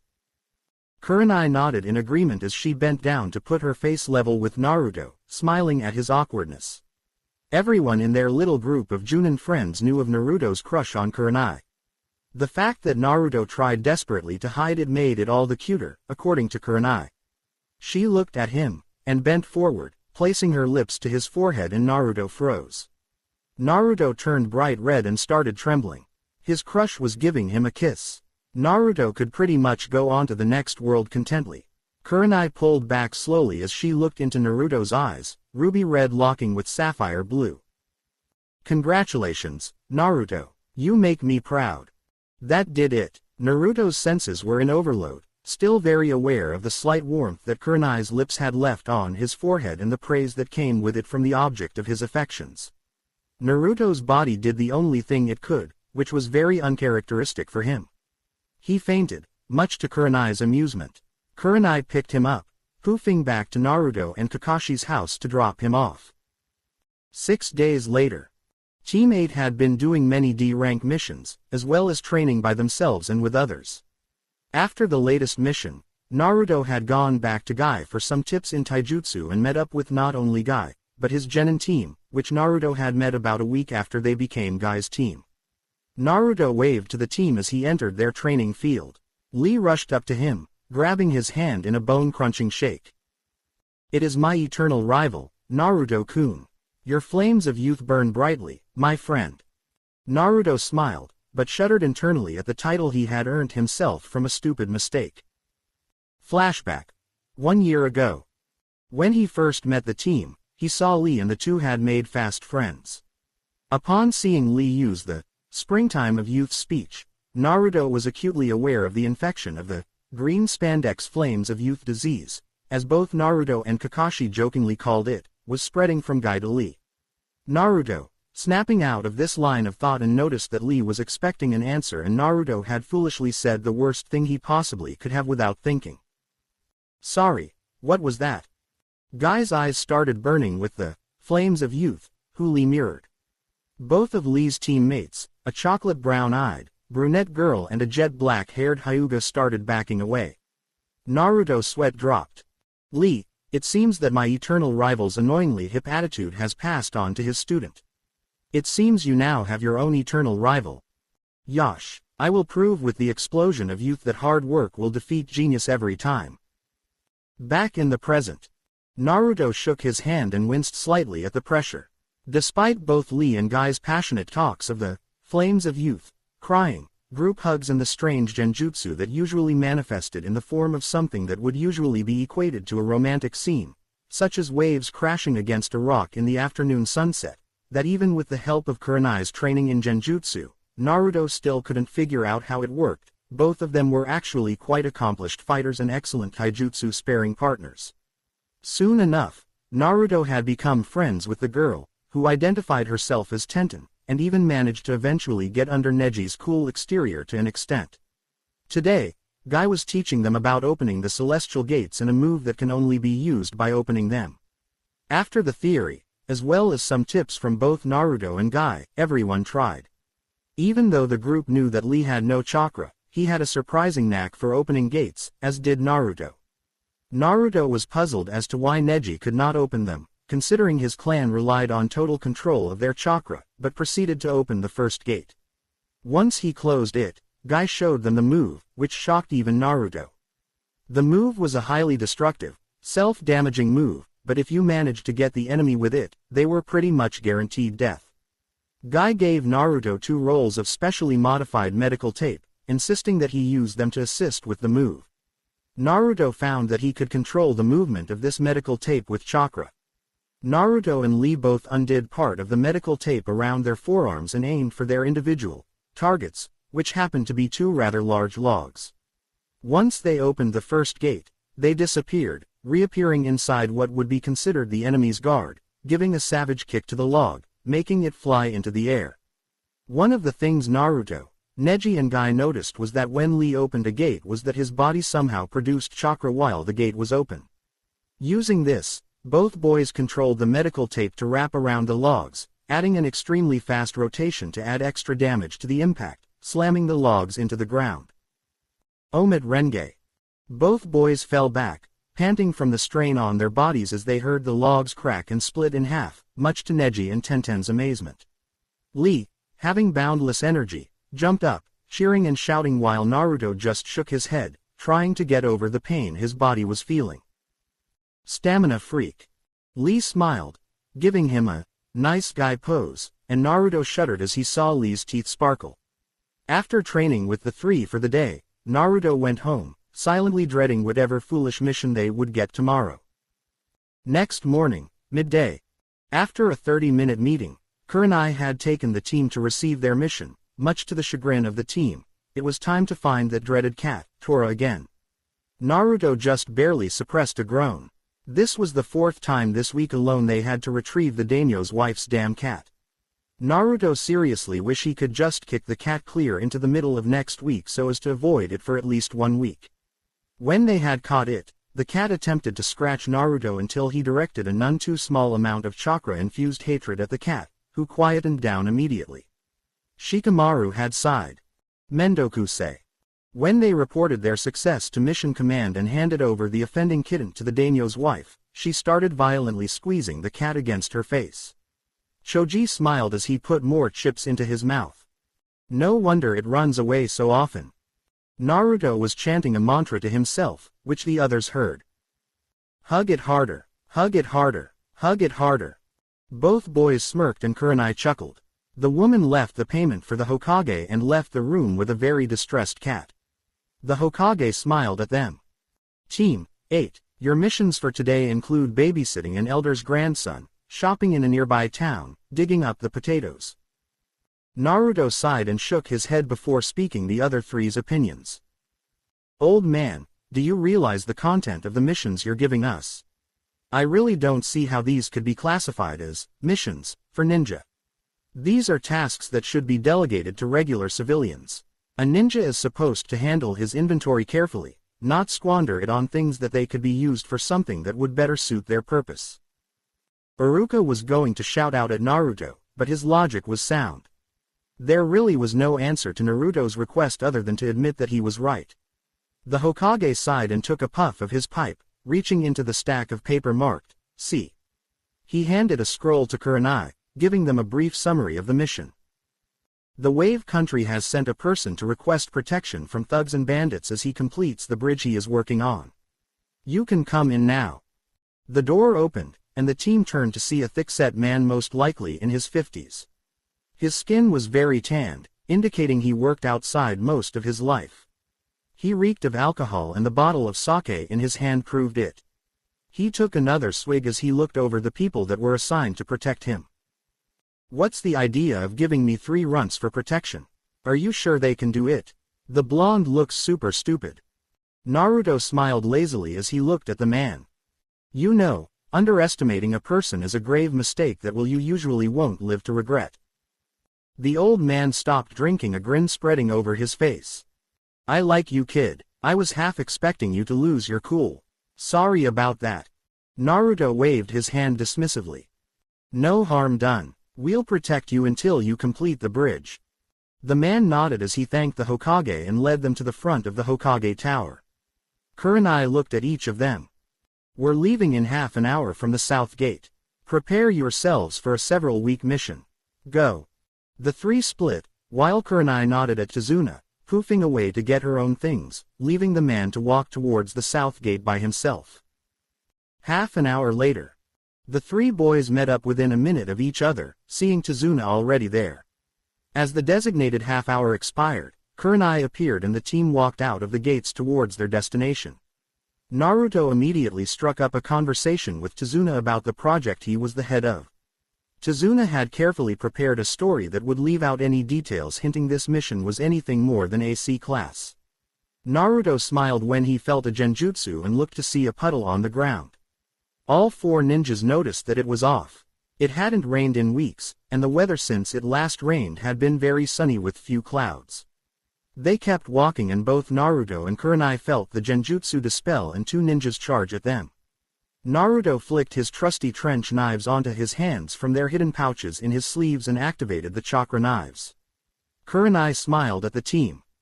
Go for it. Tazuna looked up to see 2 ninjas wearing face masks, cloaks and a gauntlet on opposing arms that were connected via a chain with their eyes right on him. Shikamaru jumped in front of Tazuna, extending his Kajimane to catch the 2 Chunin-level ninja unaware. Naruto charged forwards, slicing the chain connecting the ninja in half while Choji used his combo to turn into a ball of meat while he began rolling towards them. Roll, roll, roll, roll, roll. The ninja looked at Choji with a look of surprise, fear and a hint of total confusion. Just as Choji was about to impact them, Shikamaru let go of the Kajimane to ensure he didn't receive friendly fire. Choji squashed the 2 ninja and came to a stop. Naruto looked at the 2 ninja who had stars in their eyes. Naruto took out some ninja wire from his pack, dragging the pair to a tree and tying them to it. Tazuna looked at the 3 young ninjas in surprise. No wonder the Hokage had assigned this team to him. These guys were good. Naruto slapped the ninja awake to start questioning them. After he thought he'd gotten all of the info out of them he could, which was very little, he used a genjutsu to knock them unconscious for quite some time. Naruto turned to check that his teammates and sensei were uninjured, and they all turned to Tazuna. Naruto spoke for them. We really don't mind taking on enemy ninja, but it's not a good idea to hide that info. Judging by the description you gave us of the wave country, I can understand the problem with the payment needed for a, B, or an A rank mission, but if you had told the Hokage of your circumstances, I'm sure you could have come to some agreement. Tazuna sighed. The boy was smart, no doubt about it. He looked up with a fake smile. Sorry about that. So, will you still continue the mission? They all looked to Kurenai, who just shrugged. I may be their sensei, but if they don't want to, I can't force them. Tazuna looked at each of them before Naruto's eyes crinkled into a lazy smile. Not doing something that you know is right is the coward's way. We all want to continue. Tazuna looked genuinely happy as he led them further down the road towards the wave. Several hours later, Tazuna had led them to a boat where another man in a coolie hat was waiting. The man nodded to Tazuna, and when Tazuna introduced the 4 Konoha ninjas as super powerful, the man smiled and bowed, introducing himself as Kaji. Once everyone was on board, Kaji started the motor and they made their way upriver into a thick mist. At an apparently random point, Kaji cued the engine, stating that Gatos men regularly patrolled this area, asking them to keep it down as he brought out an pole and began pushing the boat the last leg of the journey. Soon enough, the silhouette of the bridge came into view. Shikamaru studied it in a calculative fashion, as did Naruto and Kurenai. Choji looked at it in awe. That's a large bridge. Tazuna smiled, keeping his voice low like Choji had. Yeah, that's the super bridge I'm building. Once it's completed, the wave country will return to its former state of prosperity. Naruto nodded as they passed under the bridge and arrived at the shore. They got out and Kaji nodded to them. This is as far as I can go without being caught. Good luck. Tazuna nodded. Take care, friend.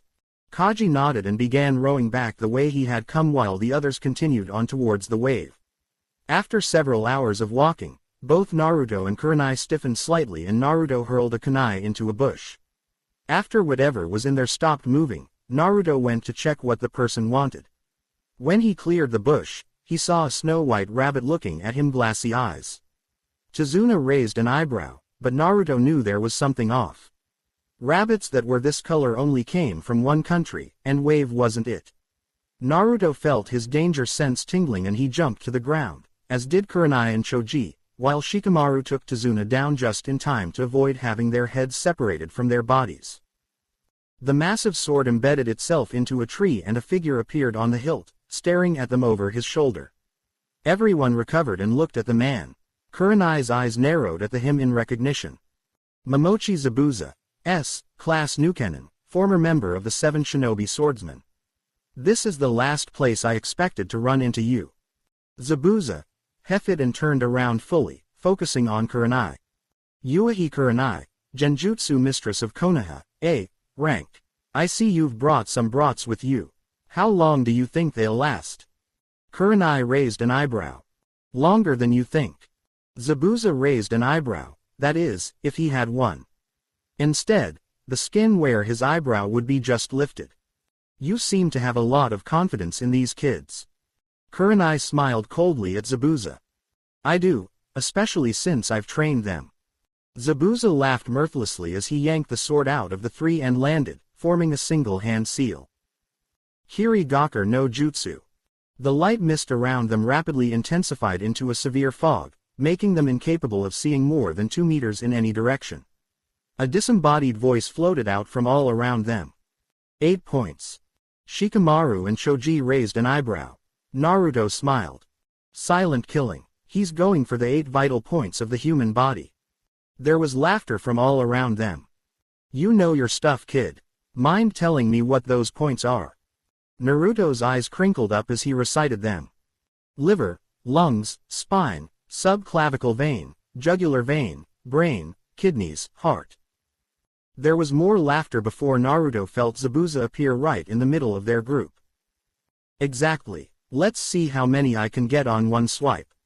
Naruto flashed forward, shoving a kunai into Zabuza's stomach only to see the wound drip water, and not blood. Naruto cursed his luck. Mizu Bunshin. Sure enough, the Bunshin turned to water and splattered onto the ground. Naruto felt another presence behind him. This one was just as weak as the last, so Naruto prepared his plan. You're not bad for a runt. However, this is where you die. Zabuza cleaved Naruto, only to find he puffed into smoke. Cage Bunshin. Naruto appeared behind Zabuza again, one of Naruto's chakra knives held to his neck.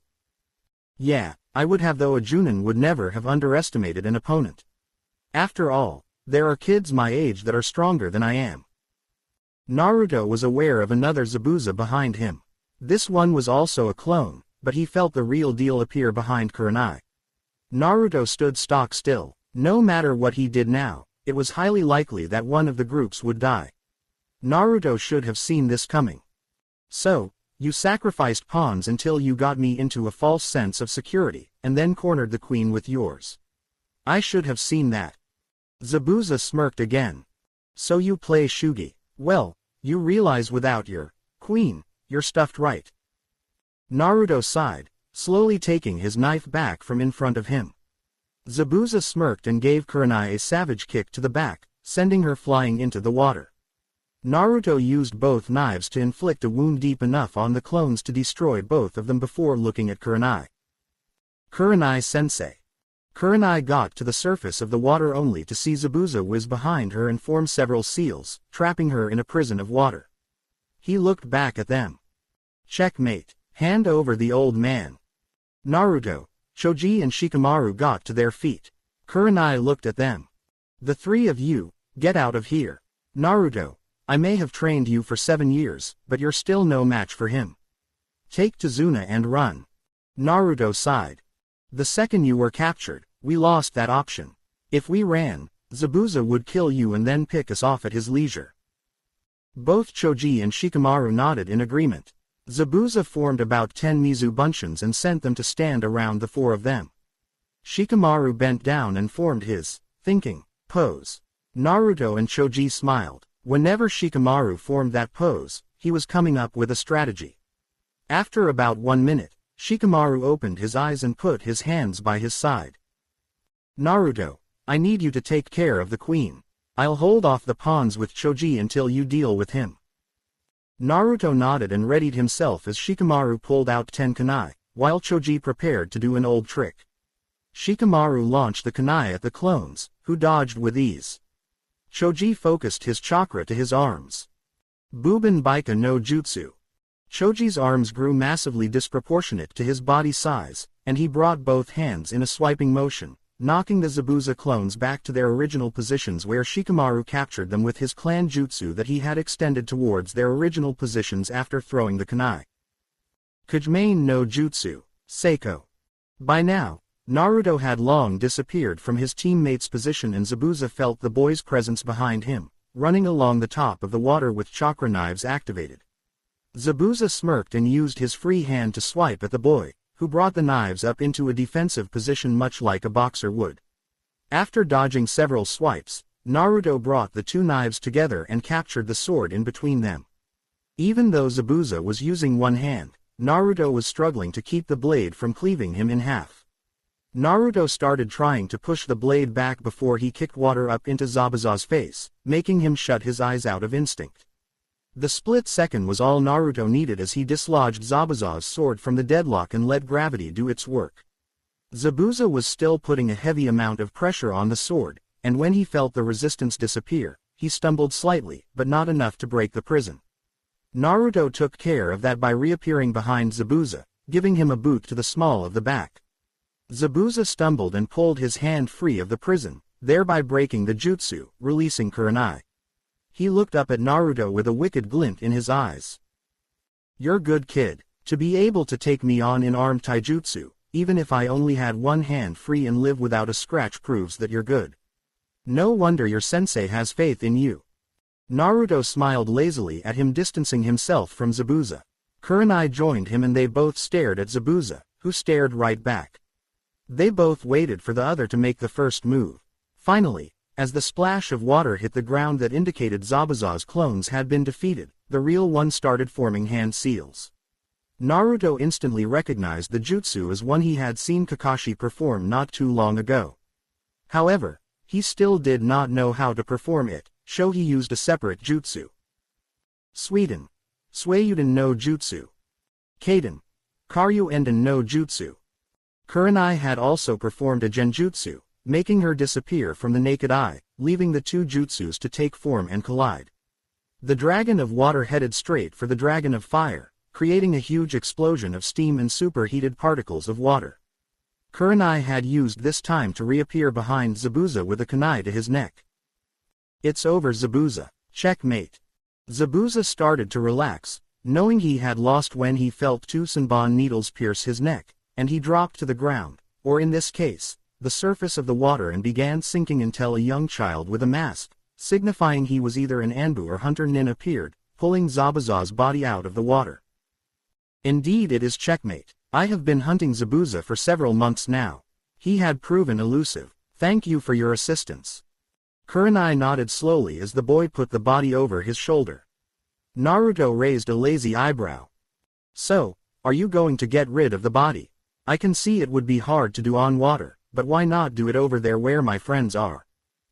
Naruto motioned over to Choji, Shikamaru and Tazuna. The hunter nin looked there and then gave a slight shrug, disappearing. Naruto cursed. The boy had left the area. Great. The boy took Zabuza somewhere else. I get the feeling that he wasn't what he claimed he was. Kurenai nodded as they went back to shore, heading the last part of the way to the main village of the wave. That afternoon, Tazuna had led the group to a house that looked slightly better quality than the rest, which were not exactly what the group would call houses. Tazuna hadn't been kidding when he said this country was poor. He opened the front door and led them in. Tazuna led them into a room that seemed to be a living room, dining room and kitchen rolled into one. A young woman with long black hair came inside. Dad, are you okay? Tazuna nodded, smiling. I'm fine, Tsunami, thanks to these super guys. They saved me twice on the way here. Tsunami smiled at the three boys and the woman. Thank you. The bridge is our last hope to get out of this poverty. If we lost Dad, that would be the end of it. Kurenai introduced them to Tsunami as she sat them down, making everyone a cup of tea and chatting about the mission. That night, Teammate and the three occupants of the house were sitting around the table eating dinner. Shikamaru, Choji and Naruto were talking about training, as well as some other things. Out of nowhere, the boy who was apparently Tsunami's son slammed his hands on the table, catching everyone's attention. Why do you bother trying so hard? You can't defeat Gatos men. If you go up against him, you'll just die. Naruto just smiled at him. Inari, do you believe in heroes? The three owners of the house looked at Naruto warily, but he continued on.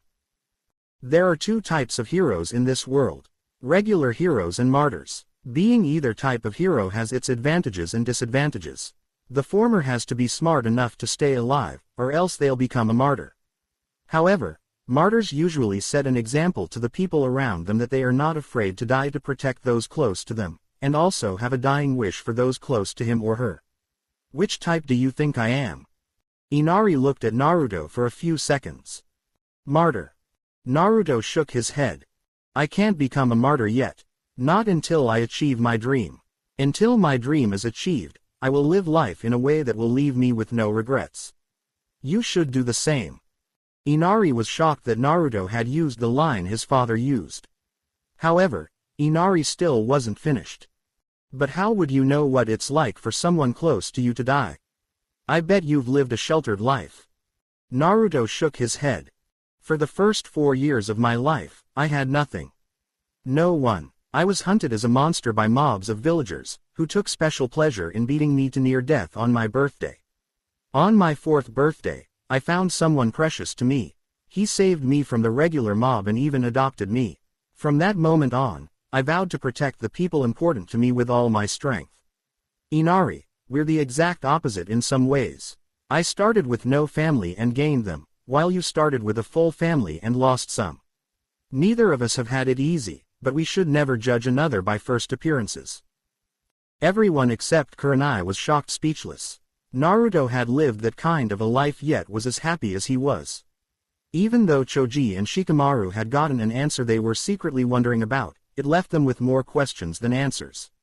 Inari slowly stopped crying looking at Naruto who was smiling at him. Inari's lips formed the barest hint of a smile as he rubbed the tears from his eyes.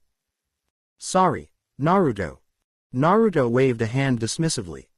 "No problem." Tazuna and Tsunami were almost floored. Naruto, in the space of a minute, had completely changed Inari's beliefs, and waved off his apology for the outburst like he was used to such things every day. This boy was by no stretch of the imagination ordinary. Naruto got up and bent down and looked Inari in the face. "Inari, if you want to stop people precious to you dying, grow strong enough to protect them." Naruto pulled several shuriken, kunai and a coil of ninja wire from his ninja pack and handed them to Inari, who looked at them like it was a godsend. Naruto gave Inari a warning. "Be careful how you use them. They can very seriously hurt people. Make sure you get at least a year's practice with them before you even think of bringing them out near people unless it's an absolute emergency. Practice with them in an area where you're sure no people are around, okay?" Inari nodded again as Naruto ruffled his hair, standing up and putting his plate in the sink. "Do you mind if I excuse myself? I'm feeling rather tired from today's fights." Everyone else in the room was still trying to recover from the revelations of the past several minutes, but Tazuna nodded dumbly. "No problem." Naruto left the group to head to the boys' room and stripped down to his boxers, before taking a quick shower to get rid of the sweat and grime covering his body. As he walked out of the bathroom with a towel around his waist, he acutely aware of Kurenai just entering her room when she saw Naruto come out. They stared at each other for a moment, not sure what to say or do. Kurenai saw Naruto's well-toned body and begun to blush as a few perverted thoughts ran through her mind. Naruto, seeing Kurenai blush, blushed in return. Both of them kept getting redder until Naruto turned and faced the bedroom. "Gomenasai, Kurenai-chan." Kurenai shook her head. "I should be the one apologizing, Naruto." They both shrugged it off and went into their rooms. Choji and Shikamaru came in soon after Naruto had changed into his sleepwear. Both boys saw Naruto staring dreamily at the ceiling and knew that look anywhere. It was the same look Naruto had on his face the day after they had passed the genin exam. Both boys ignored it and got changed before getting into their futons and turned out the lights. Next morning, Naruto was the first awake, as he usually was, just before dawn. Naruto got out of bed, dressed and crept out of the room so as not to wake the others. He stepped outside and jumped onto the roof to watch the unobstructed view of the sun rising. He became aware of Kurenai walking out of the house. She saw him and jumped up next to him, taking a seat. After a minute, Kurenai broke the silence. "What you did for Inari yesterday was really kind." Naruto sighed. "But it was all true." Kurenai chuckled. That was practically Naruto's standard answer to all praise for his support of others. "I know, and that's what made Inari make a change for the better. You're really unusual, Naruto. Not many people could do that sort of thing in under a minute." Naruto smiled at the praise. He leant his head on her shoulder, which she didn't resist, and they watched the sun make its first appearance over the horizon, turning the sky from black to an odd purple, indicating twilight before it slowly turned to red, orange, yellow, and finally blue. By now, the rest of the house was up, so Naruto took his head off her shoulder, blushing a bit before they hopped down, going inside for breakfast. Once everyone was at the table, the mood was much lighter than last night. In fact, Inari was shoveling down his food with gusto usually seen by famished people. After everyone had finished, Tsunami took the plates and began washing up. Kurenai turned to Tazuna. "From what I've been able to figure out last night, Zabuza may have been put into just a near-death state. He's not actually dead." Tsunami let a plate drop from her fingers which shattered on the ground while Tazuna let the chopsticks in his hand clatter to the table while Inari looked at her. Naruto nodded in agreement. The weapon the boy used was questionable. Normally, Senbon needles are used in medical acupuncture, and the chances of getting a kill in 2 needles is for all intents and purposes 0. The only way you could achieve something like that is if you trained from a young age using solely needles and had an incredible understanding of the human anatomy. Shikamaru nodded in agreement, adding his own 2 cents. From what I know of how Anbu and Hunter Nins work, once they kill their target, they are required to destroy the body on the spot, taking back something like the head as proof of the kill. Regardless of the fact that Zabuza died on the water, Naruto had told the boy to go to the shore we were on, which was the nearest stable ground, but he disappeared. I'd say he was actually working with Zabuza. Both Naruto and Kurenai nodded in agreement. Tazuna was visibly shaking, but Naruto smiled at him. He was lucky to get away last time. The only thing that saved him was the boy. Now that we know about him, it won't happen again. From an injury like that, he won't be getting out of bed for at least another half a week. Even then, he won't attack us for another few days until he gets his strength back. All the other ninjas in the room nodded to show they agreed with the analysis. Tazuna sighed. Well, at least by that stage, the bridge should just about be complete. They chatted a bit more before Tazuna brought out a list of things that he needed doing. Some things involved getting supplies for the bridge, such as hand tools, screws, bolts and nuts. Others included buying some groceries for dinner that night. Kurenai took stock of the list and assigned each person duties. Choji went to get the groceries while Shikamaru went to get the supplies for the bridge. Kurenai opted to guard the bridge, which left Naruto to guard the house. Naruto smiled as he turned to Inari. Well, since I'm here, I can help you practice with the things I gave you. Inari hugged Naruto and ran off to get the kunai, shuriken and wire. Once he had returned, Naruto looked at Tsunami. Tsunami-san, we won't be going far, however, if anything happens, either drop or throw this to the ground, okay? Naruto handed Tsunami a brown ball which she took. What is it, Naruto? It's a flash bomb. I'll see it from a mile off. Remember, whatever you do, close your eyes as you throw it. Otherwise, you'll end up temporarily blinded. Tsunami nodded slowly and put the ball in her dress pocket, and Naruto led Inari out the door to a nearby tree. Making sure no one was around, Naruto began instructing Inari on how to throw each implement and also a few things he could do with the wire. By the time it was dusk, Inari was amazed at the patience Naruto had with Inari's constant stuff-ups. Naruto stood up and packed away his own gear. Come on, Inari, it's almost dinner time. Inari stood up. Asu. Inari grabbed his weapons and followed Naruto back to the house just in time to see Kurenai and Tazuna returning as well. About a week later. For the next 5 or so days, everything was pretty much the same.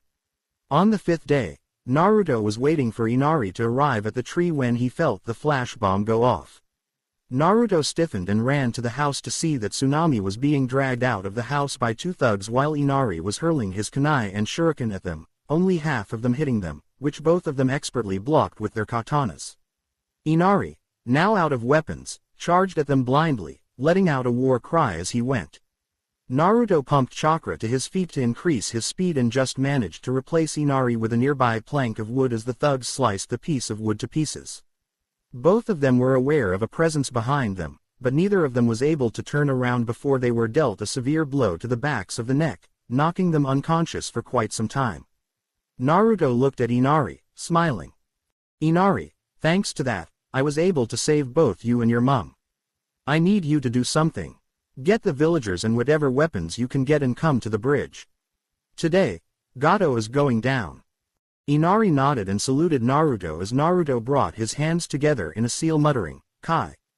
The weights on his arms and legs expelled their stored chakra, making Naruto able to move much faster. Naruto blurred out of existence and headed towards the bridge as fast as he could. I have to make it in time.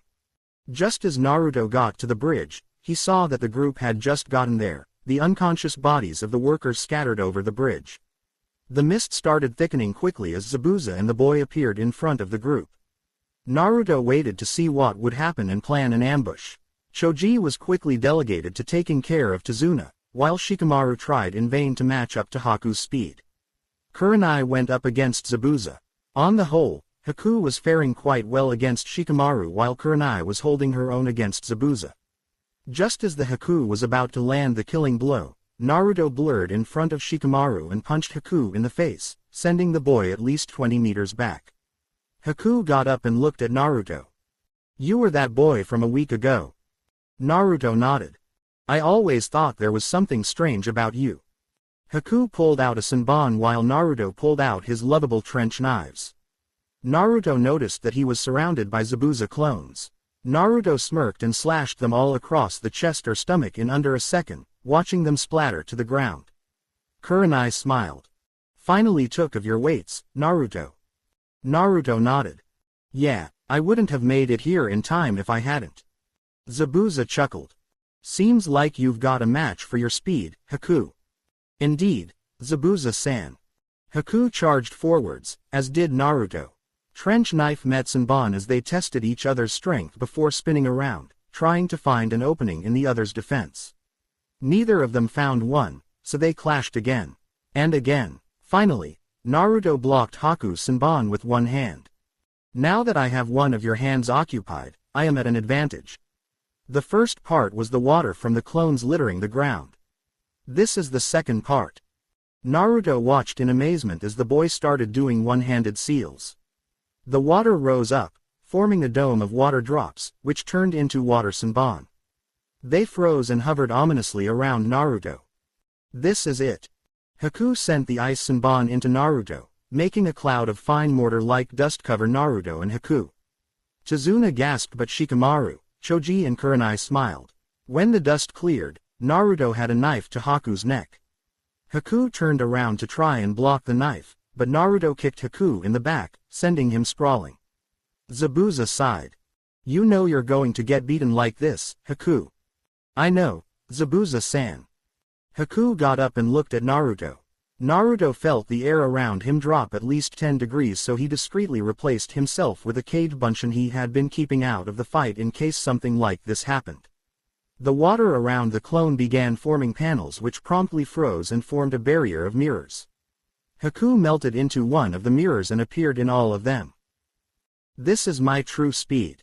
There is no way you can match this. The clone just sighed, hoping this jutsu would work like it was supposed to. He forced his chakra into his innermost coils and concentrated. He let it all free in an instant, turning the clone into a living bomb. The mirrors shattered and Haku was sent flying.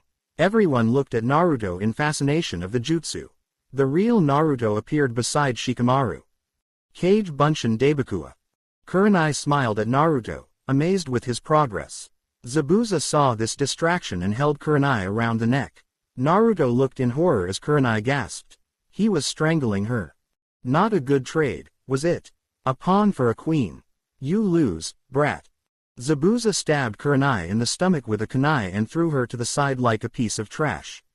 Naruto reappeared beside Kurenai, who was breathing sharply and blood poured out of her stomach. She looked at Naruto in pain, sorrow and regret. I'm sorry, Naruto.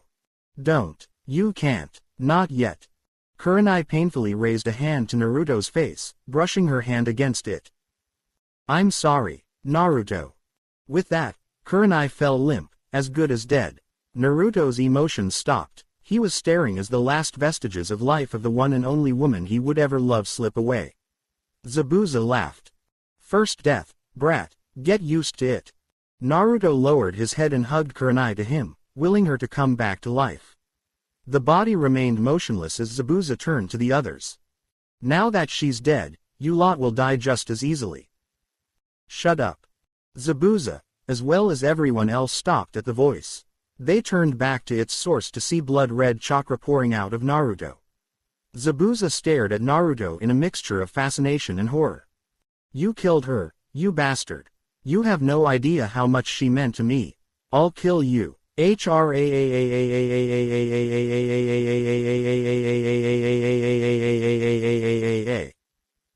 chakra exploded off Naruto, making everyone stumble back at the sheer magnitude of it.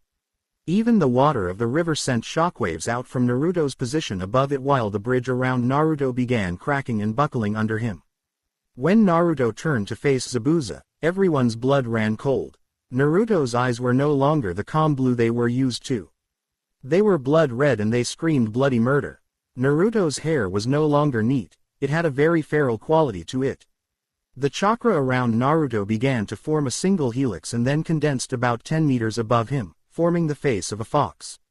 The chakra subsided and Naruto hunched over, tears spilling from his eyes. You think you're a demon?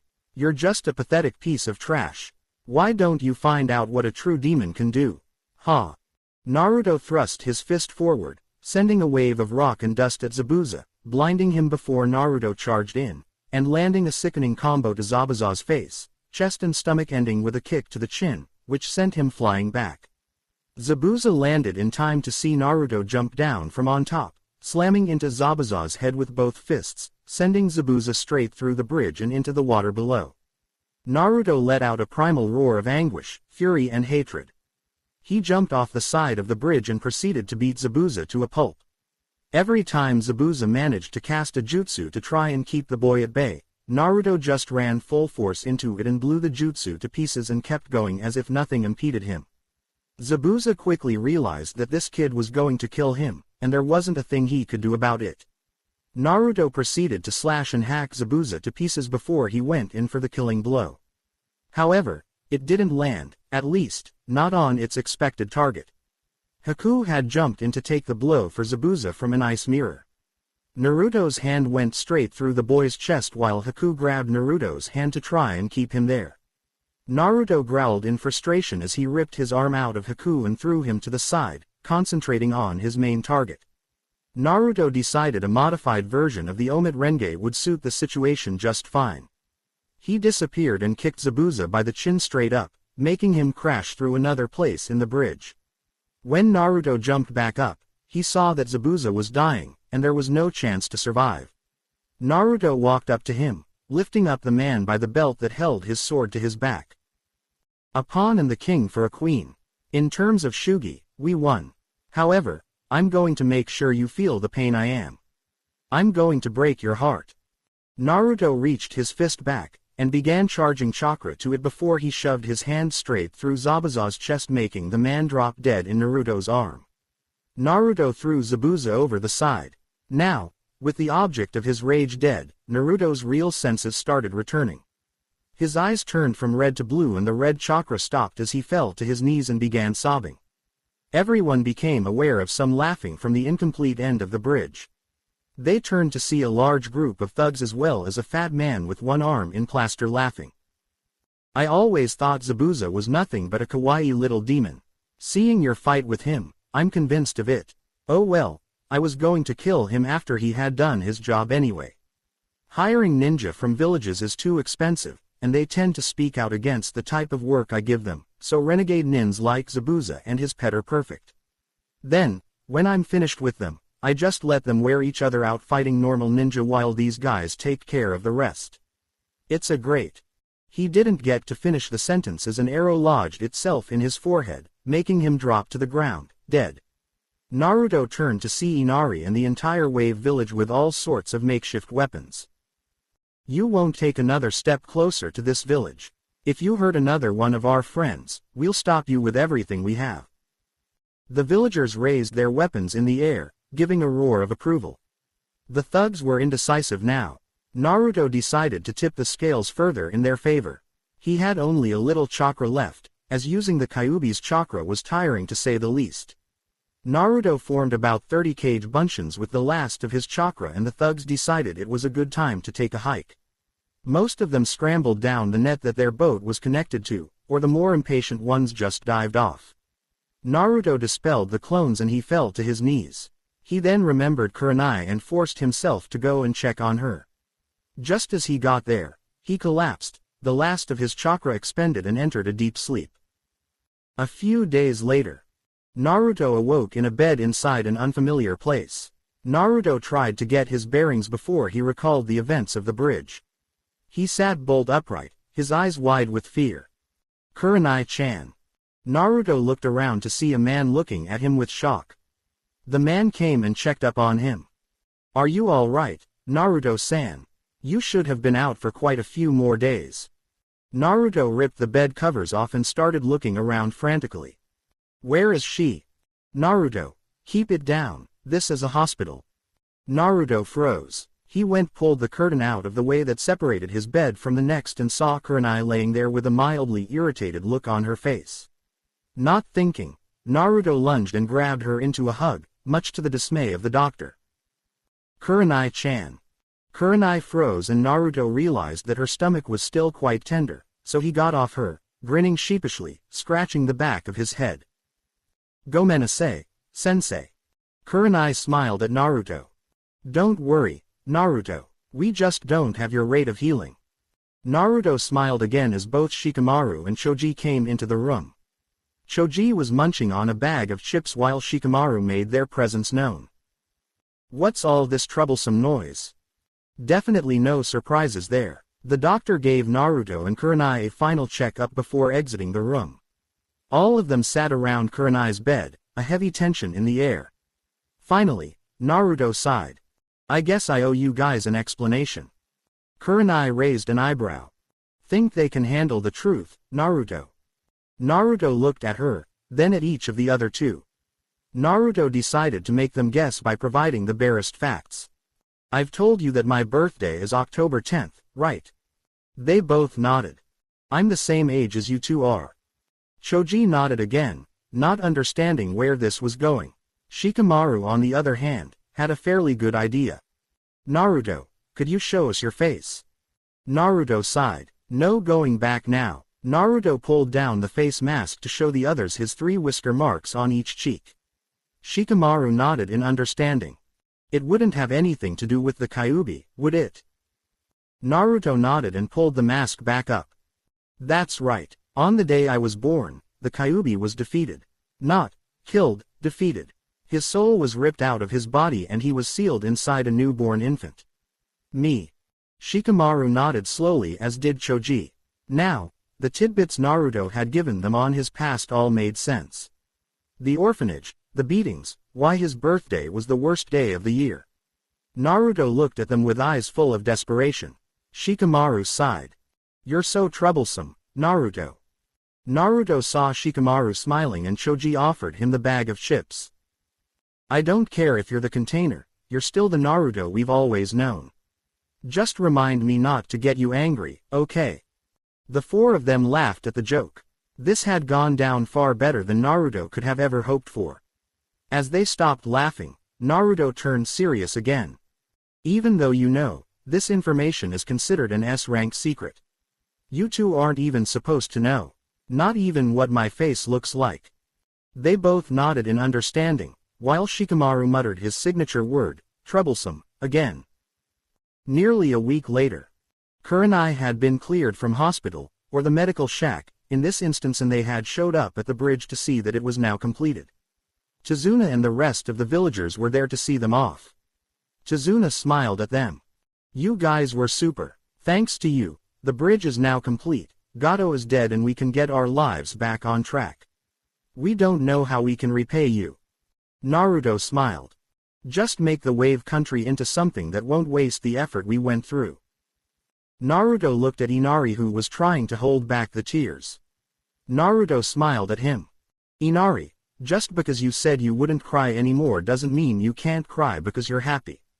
Remember, a ninja who keeps their emotions suppressed at all times is no longer human. Inari smiled at Naruto. It's okay for you to cry too. Naruto nodded. Yeah. They said their final goodbyes and Team 8 began their trek back to Konoha. One of the people beside Chizuna looked at him. Chizuna-san, we still haven't named the bridge yet. Chizuna smiled. You're right, I think we should call it the Great Naruto Bridge. Naruto changed the heart of Inari, and he changed the hearts of the villagers. Everyone agreed that the name was perfect, and so they went back to rebuilding their lives. Several weeks after the wave, Team 8 had made it back and reported the entire mission in great detail to the Hokage, much to the chagrin of the old man. After the team had been dismissed, the Hokage asked that Naruto remained behind. Naruto did as he was asked. Naruto, now that you've revealed the secret to your teammates, I want you to stick to the law for everyone else. Not until they've reached the rank of Chunin are they permitted to know. Understood. Naruto nodded. Sure thing, old man. The old man sighed as he took a puff of his pipe before telling Naruto the next part of why he detained him here. Naruto, the secret is far too deadly to be let out.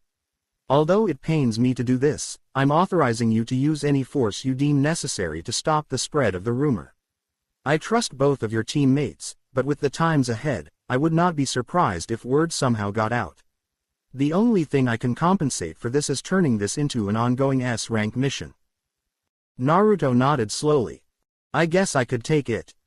The old man spoke to Naruto for a few moments more before dismissing him, asking that he report to the hospital for psychological testing to make sure that his mind was still stable after killing both of his targets on the mission.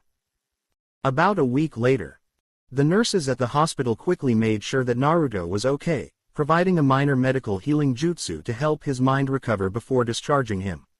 Since then, Naruto had been training and trying to constantly improve himself. 6 days after they got back, Kurenai had appeared with 3 slips of paper. Morning boys. To get straight to the point, I've nominated you 3 for the Chunin exams. Just sign the forms and turn up at room 301 at the academy by 4 p.m. tomorrow. Until then, you're dismissed. Kurenai poofed out of existence while Shikamaru looked over his form. Mendoku-say. Naruto smiled at Shikamaru. Everything's troublesome for you, Shikamaru. Shikamaru sighed, while Choji opened a packet of chips, sharing them around as they went off to sign the forms and discuss the possibilities of the exam. Next day, 2 p.m. Naruto, Shikamaru and Choji were walking towards the academy when they heard a yell, so they went to check it out. When they got there, they saw a pair of Chunin, a guy and a girl, facing off against 3 academy graduates. The male Chunin was holding one boy up by the collar, who was trying desperately to get free. The female sighed. If anything happens, I'm not taking the blame. The black-clad ninja smirked and drew his hand back for the punch when he felt 3 people staring at him from behind. He turned around to see 3 Konoha genins staring at him. What do you 3 want? Naruto looked lazily at the boy. We want you to put him down. The boy smirked. Are you going to make me? Shikamaru sighed. Mendoku-say. Naruto shrugged.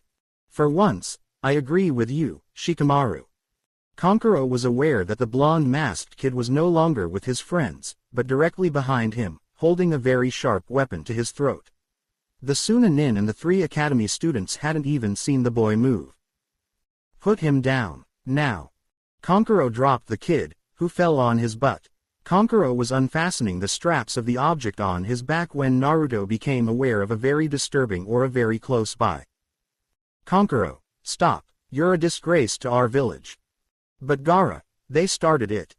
I don't care, shut up or I'll kill you. Both the black-clad boy and the girl seemed to flinch at this, while the redhead turned to Naruto. I apologize for his actions. Naruto dismissed it. No problem, only a few egos were bruised, nothing too bad. Gaara's eyes narrowed at Naruto. I'm interested in you, who are you? Naruto looked at the boy. Uzumaki Naruto, and you are? Sabaku no Gaara. Naruto nodded. I see, I look forward to seeing you in the Chunin exams, Gaara. As do I, Uzumaki Naruto. Gaara used Shushin to disappear, leaving the rest of them to clean up. Naruto turned to the boy who Kankuro had been about to knock out. You all right? The boy nodded slowly. Well, I'll catch you around. By the way, I don't think I've seen you before. What's your name? The boy's eyes lightened up. Konohamaru. Naruto smiled at the boy. Nice to meet you, Konohamaru. Unfortunately, I can't stay for too long. I have to go and take the Chunin exams with my friends. Konohamaru nodded and got back up, staring in awe at the first person who had ever called him by his name except his grandfather. Naruto turned to the 2 Chunin. Could I get your names? The boy nodded. Kankuro. The girl flushed slightly as she answered. Tamari. Naruto nodded to each of them. Well, Kankuro-san, Tamari-san. Good luck in the exam. Choji and Shikamaru caught up with Naruto as they got the academy, waiting for the doors to open. Team 8 took this time to survey the potential opponents. They quickly dismissed the ones who bragged about themselves to their teams and others and instead paid attention to the teams either talking quietly amongst themselves or who said nothing at all. Finally, the doors were opened and the teams made their way inside. After walking up 2 flights of stairs, they needed to change to another stairwell to get up to the final floor. However, Naruto's genjutsu senses were tingling as he saw what it was. 2 people under rather decent henges for the genin they were posing as were guarding a door that was apparently 301, but Naruto could tell, not just by the shoddy genjutsu around it, but from the fact they had only gone up 2 flights of stairs. The genin tried to go past the pair, only to be shoved back by the genin. Naruto realized what was happening immediately. They were trying to weed out the truly weak ones from even taking the first test. Naruto was fine by that as he kept his team walking. However, one particular Uchiha happened to do something fairly stupid. It's nice to see you're guarding, but aren't you guarding the wrong room? This is only the 2nd level, not the 3rd. Drop the genjutsu. People started murmuring amongst themselves as Naruto slapped his forehead. Naruto could feel the genjutsu being undone, and after a small fight between the genin guarding the door and Sasuke, which Lee put an end to, Naruto turned back to the others. Naruto called out lazily to Sasuke. Sasuke, you do realize what that genjutsu was meant to do, right? All eyes turned to the boy. Yeah, it was meant to stop us from getting to 301. Naruto nodded. Exactly. If you had noticed it, why didn't you just lead your team past it and keep going? We could have gotten rid of all of these guys here before the first test, cutting a huge portion of the examiners off before we have to begin the test. Sasuke hated to admit it, but Naruto's logic was impeccable, as always. Lee's eyes caught fire as he rushed up to his rival. Naruto-kun, your fires of youth are burning as bright as ever. You are indeed my eternal rival. Naruto smiled, translating it for himself as, you're looking well. Hey, Lee, how's Guy-sensei? Lee did a nice guy pose to help illustrate his point. Guy-sensei's springtime of youth is an example to us all. Naruto translated this in his own mind too, he's great. After a bit more friendly banter, Tenten and Neji walked up. Hi Tenten, Neji. Both of them greeted him in their usual manner, Tenten smiling and Neji giving a nod in his direction. Both teams walked down the corridor together, followed by Team 7, up the stairwell and down the final corridor to the real 301. Once they pushed open the doors, they were acutely aware of the entire room with their gaze on them. Team Guy ignored the gazes, taking a free seat. Team 8 just stood there, sizing up the people in the room. The doors burst open and Team 7 came in, Ino and Sakura having one of their all too frequent arguments again, but they stopped when they felt the atmosphere of the room. Naruto smiled of them. Glad to see you made it as well. They all nodded and they turned as Kiba rather loudly introduced the presence of his team coming through the door. Naruto, Choji, Shikamaru, it's been a while since I've seen you 3. Naruto smiled at Kiba. Hey Kiba, Shino, Hinata. The 3 nodded in Naruto's direction. Naruto looked at Akamaru.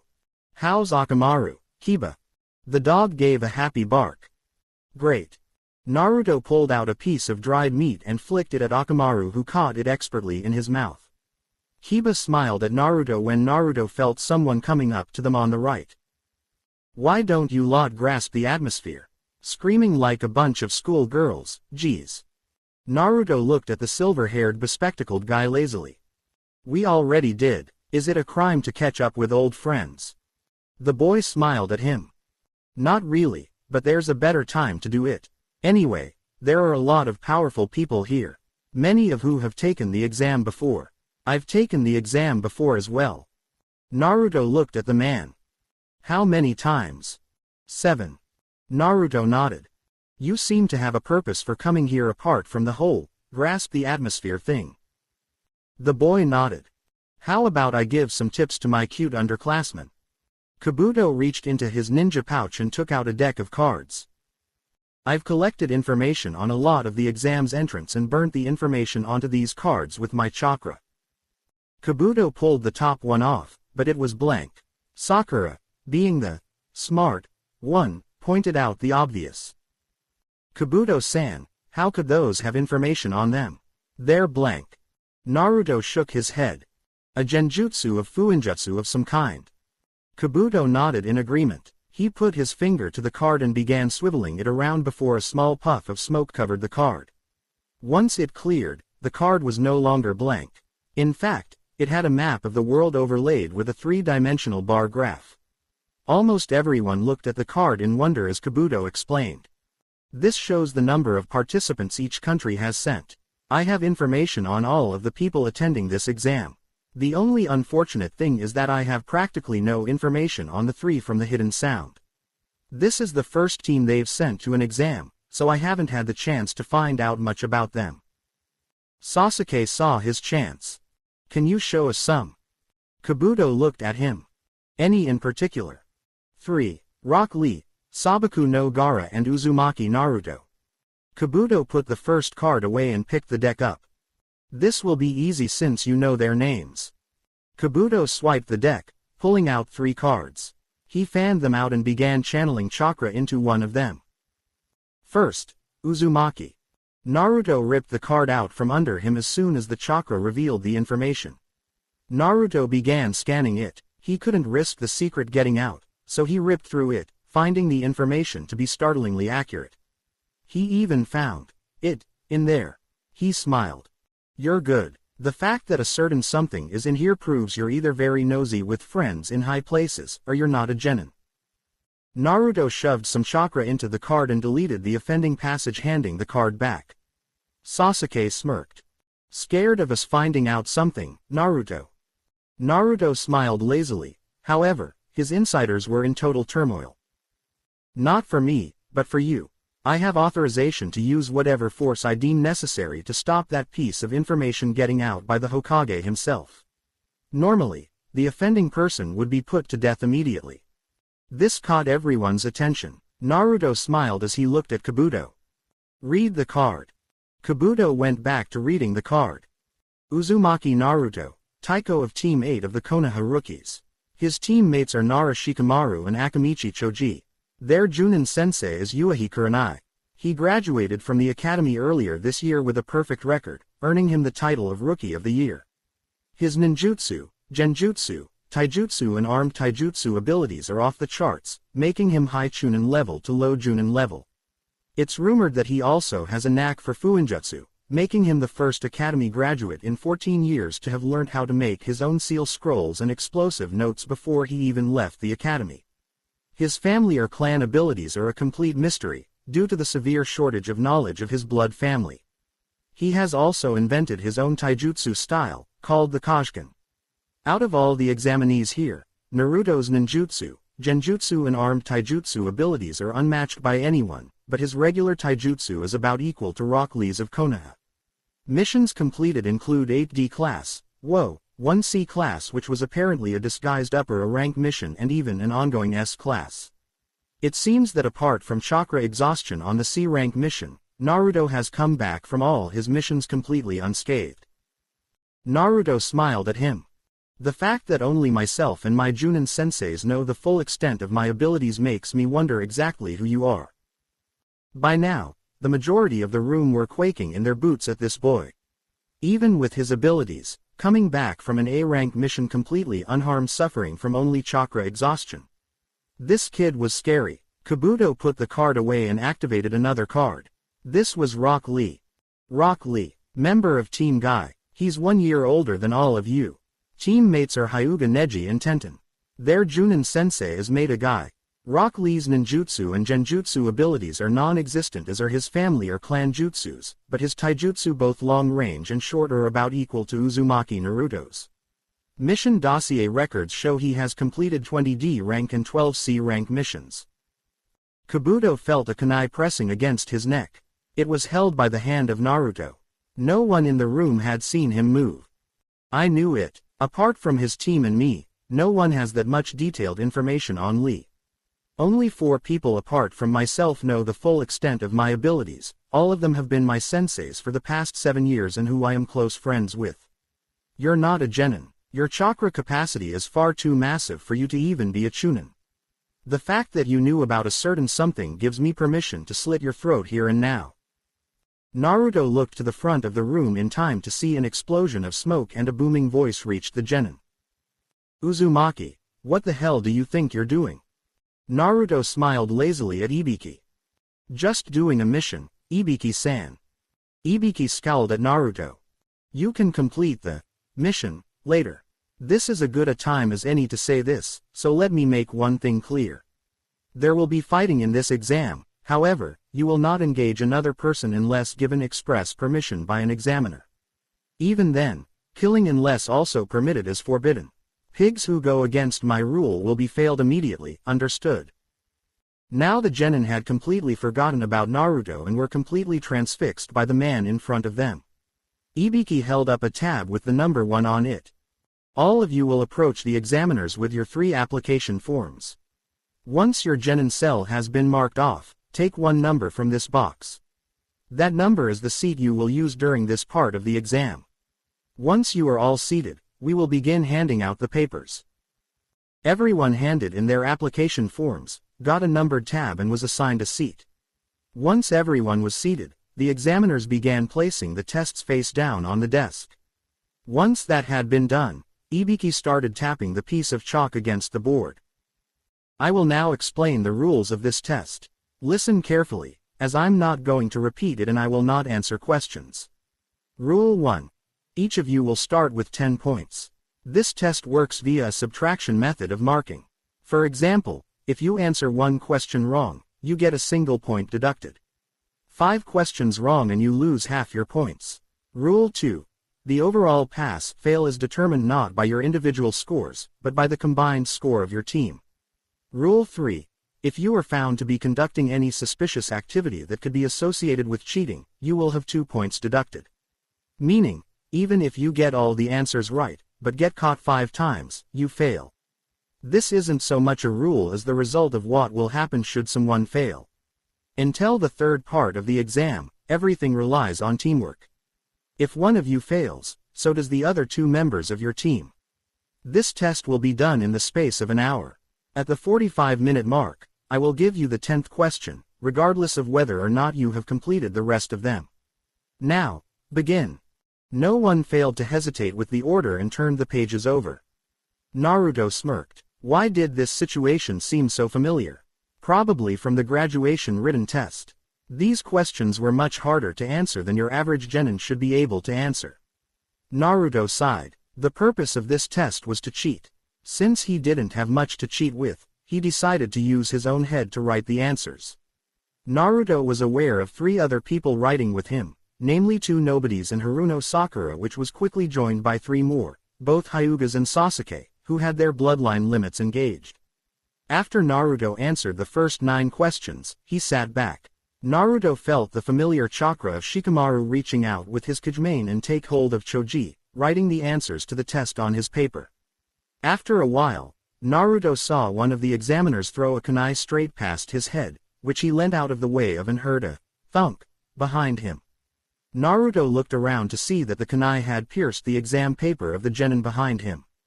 The boy stood up. What's the meaning of this? The examiner smirked. I've caught you cheating 5 times. You fail. Get your teammates and get out. 2 other genins, none too happy with their teammate, got up and left along with the one that had caused them to fail. Straight away, another examiner spoke. Number 23, fail. Numbers 43 and 27 fail. The 3 got up. After that, a steady stream of genin were caught and left the room. By the time the announcement of the 10th question came around, the overall number had been reduced to just over 100. Ibiki strode to the front of the room and turned to face the genin. Now, it's time for the 10th question. However, before I give it to you, I need to know whether you will even take it. The genin started murmuring as Ibiki continued with the explanation. If you chose not to take it, you and your teammates will be failed immediately. However, if you do decide to take it and get it wrong, you will have the privilege of taking this exam stripped permanently. Everyone started crying out in disbelief. Hiba was the loudest. What kind of a stupid rule is that? There are people here who've taken this exam before. Ibiki laughed heartlessly. That's true, however, when they took this exam, I wasn't the examiner. Seems you lot are out of luck. However, the rules have been stated. Will you, or will you not take it? If you are uncertain as to your abilities, you should quit now and try again next time. Raise your hand if you don't want to suffer the consequences. For a moment, no one did anything. However, the man next to Naruto raised his hand. I won't take it. An examiner marked off him and his two teammates as they left the room. This set off a chain reaction. At least 5 more people raised their hand and they were marked off along with their teammates. Finally, there were 78 people left in the room. 80 if you included the plants, as they were called. Ibiki looked around the room. Will anyone else give up? This decision will change your life. People in Naruto's general vicinity became aware of his chuckling, which turned into full-blown laughter. Everyone stared at Naruto in disbelief. Naruto looked at Ibiki, smirking. I don't know about the others in this room, but your act isn't scaring me. I have absolute confidence in myself and both of my teammates that we will answer this question perfectly. There are no weak soldiers under a valiant commander. Get on with the question. Ibiki sighed. Naruto had blown the fear and uncertainty of every single genin in the room away and laughed at him to boot. Ibiki looked around and confirmed what he had thought and felt. Ibiki tried one last time. This is your final chance. Will any of you give up? Naruto smiled at him. We're not afraid. It was clear that no one was going to budge until they had passed the exam, so Ibiki sighed. Then, for the first test of the Chunin exams. You all pass. Every one of the genins except Naruto stopped and tried to work out exactly what he had meant. Naruto smiled and shook his head. I was kind of expecting something like this from you, Ibiki-san. Let me guess, the take or not take was the 10th question. Ibiki smiled at Naruto. Exactly, the 10th question was the choice of taking a life-altering decision or not. The first 9 questions severed the purpose of testing your information-gathering abilities. I'm sure there were some of you who could work out the answers for yourselves, but the majority of you would have realized straight away that this was not your average paper test and came to the conclusion, I have to cheat to pass. Most of you would have also realized, there is 80 people left in the room, which would imply that there's something wrong. We had 2 Chunin planted in the room to be the sources of the answers for your cheating attempts. Those of you who cheated like amateurs were weeded out.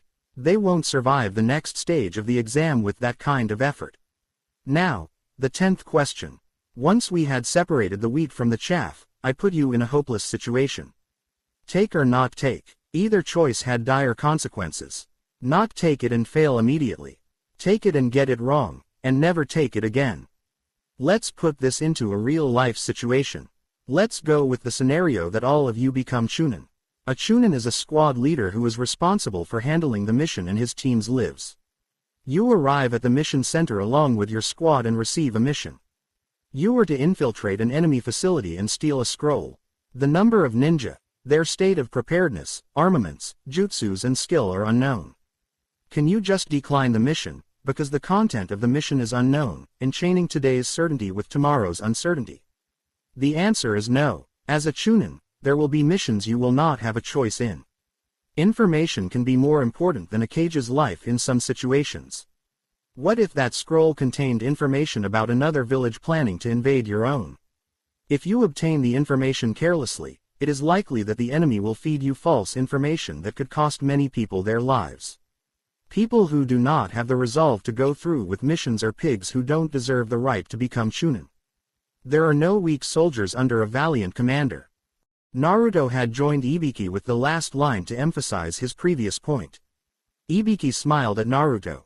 Congratulations to every one of you. I wish you the best of luck. Both Ibiki and Naruto became aware of a dark ball just before it came crashing through the window. The black ball unfurled itself to reveal a woman in a beige trench coat, purple hair, fishnet shirt and metal leg plates. She introduced herself in a rather loud manner. There's no time to celebrate. I'm the second examiner, Mitarashi Anko. Follow me, everyone. The majority of people in the room sweat dropped as Naruto smiled. Hi there, Anko-san. Haven't seen you in a while. Anko looked at Naruto, smiling in that sadistic fashion we all love to hate. Well, if it isn't little Naruto. I'm really not surprised that there's 78 people left with you in here. Another one of your speeches. Naruto tilted his head to the side as he continued smiling. Ibiki came around the side of the banner that Anko had erected, looking slightly peeved. Can't you grasp the atmosphere, Anko? Anko smiled sheepishly before turning back to the genin. Despite the fact that there's so many of you left, by the end of the next exam, there will be less than half of you remaining. Report to Training Area 44 at 9 a.m. sharp tomorrow morning. Until then, you are dismissed. The remaining genin teams got up and left, preparing for whatever might come with the next test. Naruto led his team to his house, in the hope of some tidbits of info from his Aniki. Ibiki started collecting the papers. When he got to Naruto's he saw that, not surprisingly, the entire test was answered. However, seeing a note at the bottom, he checked it. Ibiki-san, the mission I was about to complete involved the Sandame's law, which was about to be breached by that boy. Watch him carefully, he's not who he says he is. UN. Ibiki scowled at this. He was definitely going to be checking the boy out. He'd already had his suspicions from past exams, but having them backed up by Naruto just proved it. This boy was going to be watched very carefully. Naruto's apartment. When Naruto arrived home, Kakashi was there, reading one of his favorite orange books. Naruto didn't recognize this one. New book in the series, Nissan. Kakashi looked up. Yeah. Naruto shook his head as he led his team inside. Kakashi snapped the book shut and put it on the armrest of the seat he was in. Kakashi chuckled. News of your antics in the first part of the exam travel fast, Naruto. I suppose you want some hints for the second one. Naruto nodded. Well, the first is always a written, the second is always a field test and the last is always a tournament. The second test has the most variation out of all of the tests. However, since it's in Training Area 44, I have a feeling it's a several-day mission. Choji looked horrified while Shikamaru sighed. Mendoku-say. What are we supposed to do for food? Naruto got an idea. He looked to Kakashi. Nissan, can I have some summoning scrolls? Kakashi smiled lazily. Sure, 2 each. Those things aren't exactly cheap, you know. Naruto smiled back at Kakashi, mirroring his lazy smile. Thanks, Nissan. Naruto led his team to the supply closet, which was packed with all sorts of ninja goodies. Weapons, explosive notes, scrolls, the lot. Naruto went to a particular shelf and skimmed along some scrolls until he found a group of navy blue scrolls. Pulling them out, he placed them on the ground and closed the door with his foot. Naruto opened one particular scroll and showed them it. This is a multiple summon scroll. Basically with this you're able to summon just about anything excluding animals that require a contract to summon and a few other things. Some versions of them can even summon people. However, once it's summoned, that part of the scroll cannot be reused. For example, if you brought a basket of food, Choji, I could perform a jutsu that would seal it inside one of these circles and when you wanted to, you could make the basket of food pop straight back into existence in front of you. Choji looked at the scroll like it was a gift from Kami himself. Choji could certainly use something like one of these on long missions. Naruto looked up at both of them. I want both of you to go to your places and get anything and everything you think you'll need for a week-long mission. Meet back here and I'll do the sealing. Both boys nodded and headed out the door to get their things. Naruto was suddenly struck by an idea. He went back to the closet and pulled out a black special summoning scroll that was used to hold a mass of weapons and procured his wind-powered trench knives. Naruto knew that while weapons were sealed, they were essentially maintained in stasis until brought back to the real world. Also, if he could create cage bunshin of his blades, they should also be kept in stasis without him having to worry about them. He had learned Shuriken Cage Bunshin no Jutsu several months ago. The next part of his theory was that since making any kind bunshin relied on creating a copy of the original, and since Shuriken Cage Bunshin no Jutsu allowed the user to create clones of another object, it should be theoretically possible to do the same for any object. However, Shuriken were an obvious first target, since they were small and perfectly symmetrical. Creating cage bunshins of other weapons such as kunai and whatnot should prove only slightly harder. Naruto practiced making a single cage bunshin of a kunai and found that the theory was just as easily done as said. Naruto moved onto his special knives and focused an insane amount of chakra, creating about 64 shadow clones of the left-handed knife. Kakashi came into the room at this chakra spike and saw Naruto surrounded by knives. Kakashi raised an eyebrow. "Do I want to know what's going on?" Naruto carefully pushed his way out of the stack so as not to cut himself and got the scroll. He smiled lazily at Kakashi. "Well, I had an idea for a new jutsu." Kakashi looked at the knives. "A variant of cage shuriken." Naruto shrugged. "That's the first part of it." Kakashi looked at Naruto in interest. "First part." Naruto nodded and explained his reasoning. "Objects that are sealed are kept in stasis. I theorized that if I created a huge number of weapon clones and sealed them, they would stay there without any effort from me and I could summon them at will." Kakashi saw the logic in this. Sure, a number of people had probably given the idea a passing thought, but Naruto had just in the space of 3 minutes brought it into reality.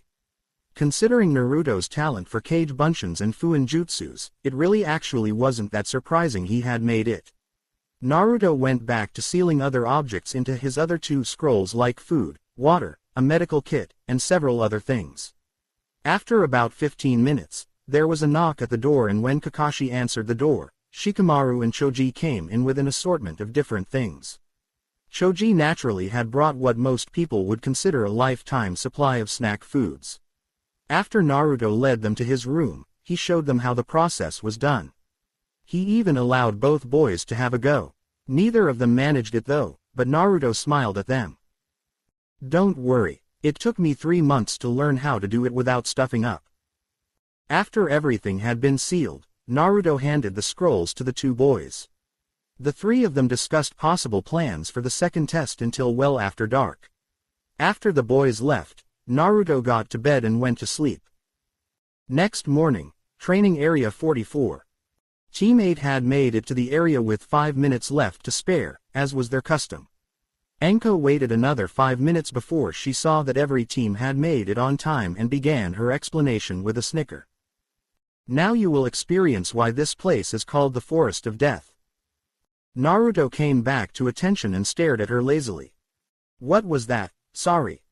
People snickered and Anko smiled, hiding her true intentions. She pushed a kunai into her hand and hurled it at Naruto who took it smack in the forehead, much to the chagrin of the others. However, Naruto poofed out of existence and the real Naruto appeared behind Anko. Did the clone really deserve a kunai to the head?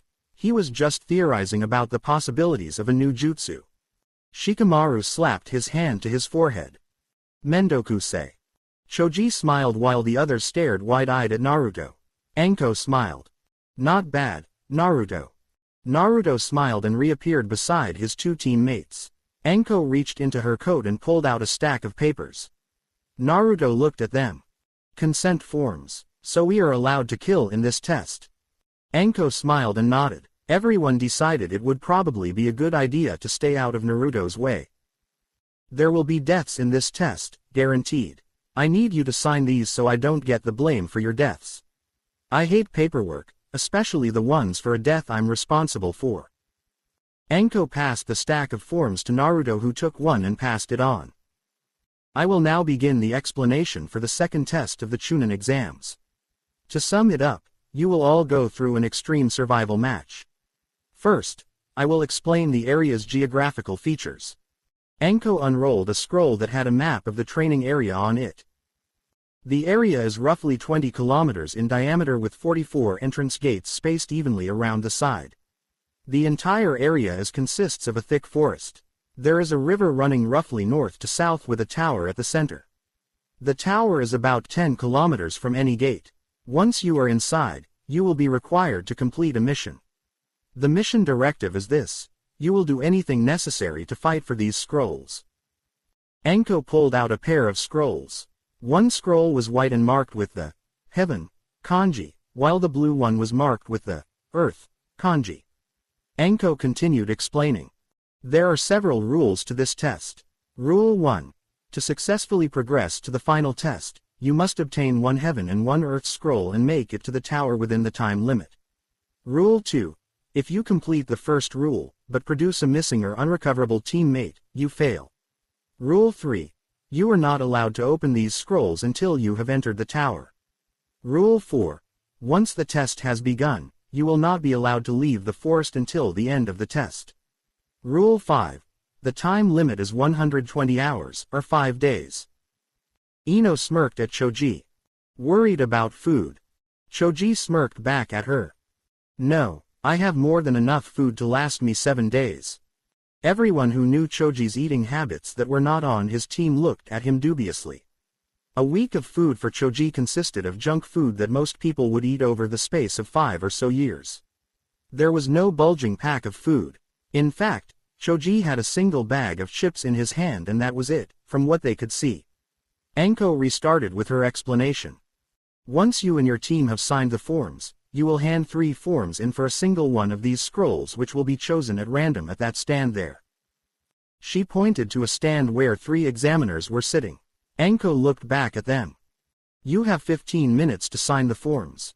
Once those 15 minutes is up, you will be assigned to a gate with your team and you will have a final 10 minutes to plan your strategies before the exam will commence. As a final piece of advice, don't die. 25 minutes later. Team 8 had signed the forms and handed them in as soon as they were allowed. They received the Earth Scroll and were directed to gate number 8. After a final 10 minutes of strategizing, the gates were open and they charged in, hoping to get this over and done with. Naruto extended his senses and tried to detect chakra signatures. He found a non-familiar group not too far away and Naruto made a hand signal in the target team's direction. They changed course and jumped up into the trees, making a beeline for the team. Once they were about 50 meters away, Naruto saw that they were a team from Suna. Luckily, it was not Gaara's team. The team seemed to be arguing over something and they pulled out their scroll, which was luckily the Heaven Scroll. Naruto had an idea as he pulled out a spare scroll and used a very discreet Kawarimi no Jutsu to replace the scroll they were stupidly waving about with a very similar scroll and they made their way towards the tower with the Suna team none the wiser. At the command center in the tower. Anko had just gotten to the tower in the 3 hours since the exam started when an examiner rushed out the door to greet her. Anko-san, a team has already passed. Anko looked at the man skeptically. The previous record was around 5 hours, yet he was claiming that a team had finished in fewer than 3. The man saw the look and explained. It was Team 8 of Konoha, Anko-san. Team captain was Uzumaki Naruto.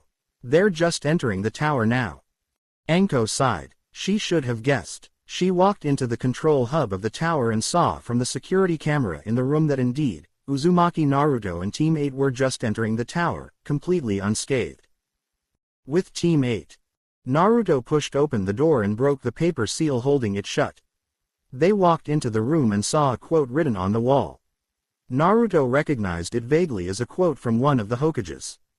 Looking at the scrolls, he gave one to Shikamaru and they both opened them, revealing summoning scrolls. Naruto saw the main symbol on the scrolls form a lump and smoke began emitting from it like a miniature volcano. Naruto nodded at Shikamaru and they threw them to the floor where a cloud of smoke appeared. Naruto smiled as he felt the familiar chakra signature. It's been a while, Iruka-sensei. The smoke cleared to indeed reveal it was Iruka. Iruka looked rather startled to be summoned so early, and even more startled to see that teammate was completely unscratched. Hey Naruto, it's good to see that you guys made it. You've smashed the previous record by several hours. I doubted Kurenai when she accepted the mission to the wave, but now I can see why. Naruto, you make an excellent commander. I have little doubt that you will become Chunin. Naruto smiled as he looked up at the wall. Iruka-sensei, I remember that quote from somewhere, but it's broken. Iruka smiled. That was my other mission. Each team that passes will be greeted by a Chunin, congratulated and then told the meaning of the quote. Read it. It's the quote Sandaime-sama thought you should keep in mind for this exam and as a Chunin. The heaven in this quote indicates the head of a person. The earth indicates the body. If you do not possess heaven, gain knowledge and be prepared. If you do not possess earth, run through the fields and seek strength. For example, let's say Choji's weakness was his brain, he should study every day. Choji smiled sheepishly and chuckled at the good-natured joke. If Shikamaru's weakness was his body, he should train himself every day. Shikamaru sighed. Mendoku-say. And if you possess both qualities like Naruto, dangerous missions will become safe ones, possibly even easy. Naruto smiled lazily at the compliment. Iruka held up a finger and closed his eyes. A Chunin is a commander-class ninja who is responsible for his teammates' lives and successful completion of the mission. Remember this principle and go forward. I'm proud of you three. Congratulations.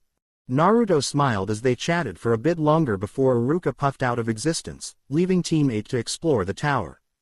They found a room not far away that had 3 futons as well as some other things.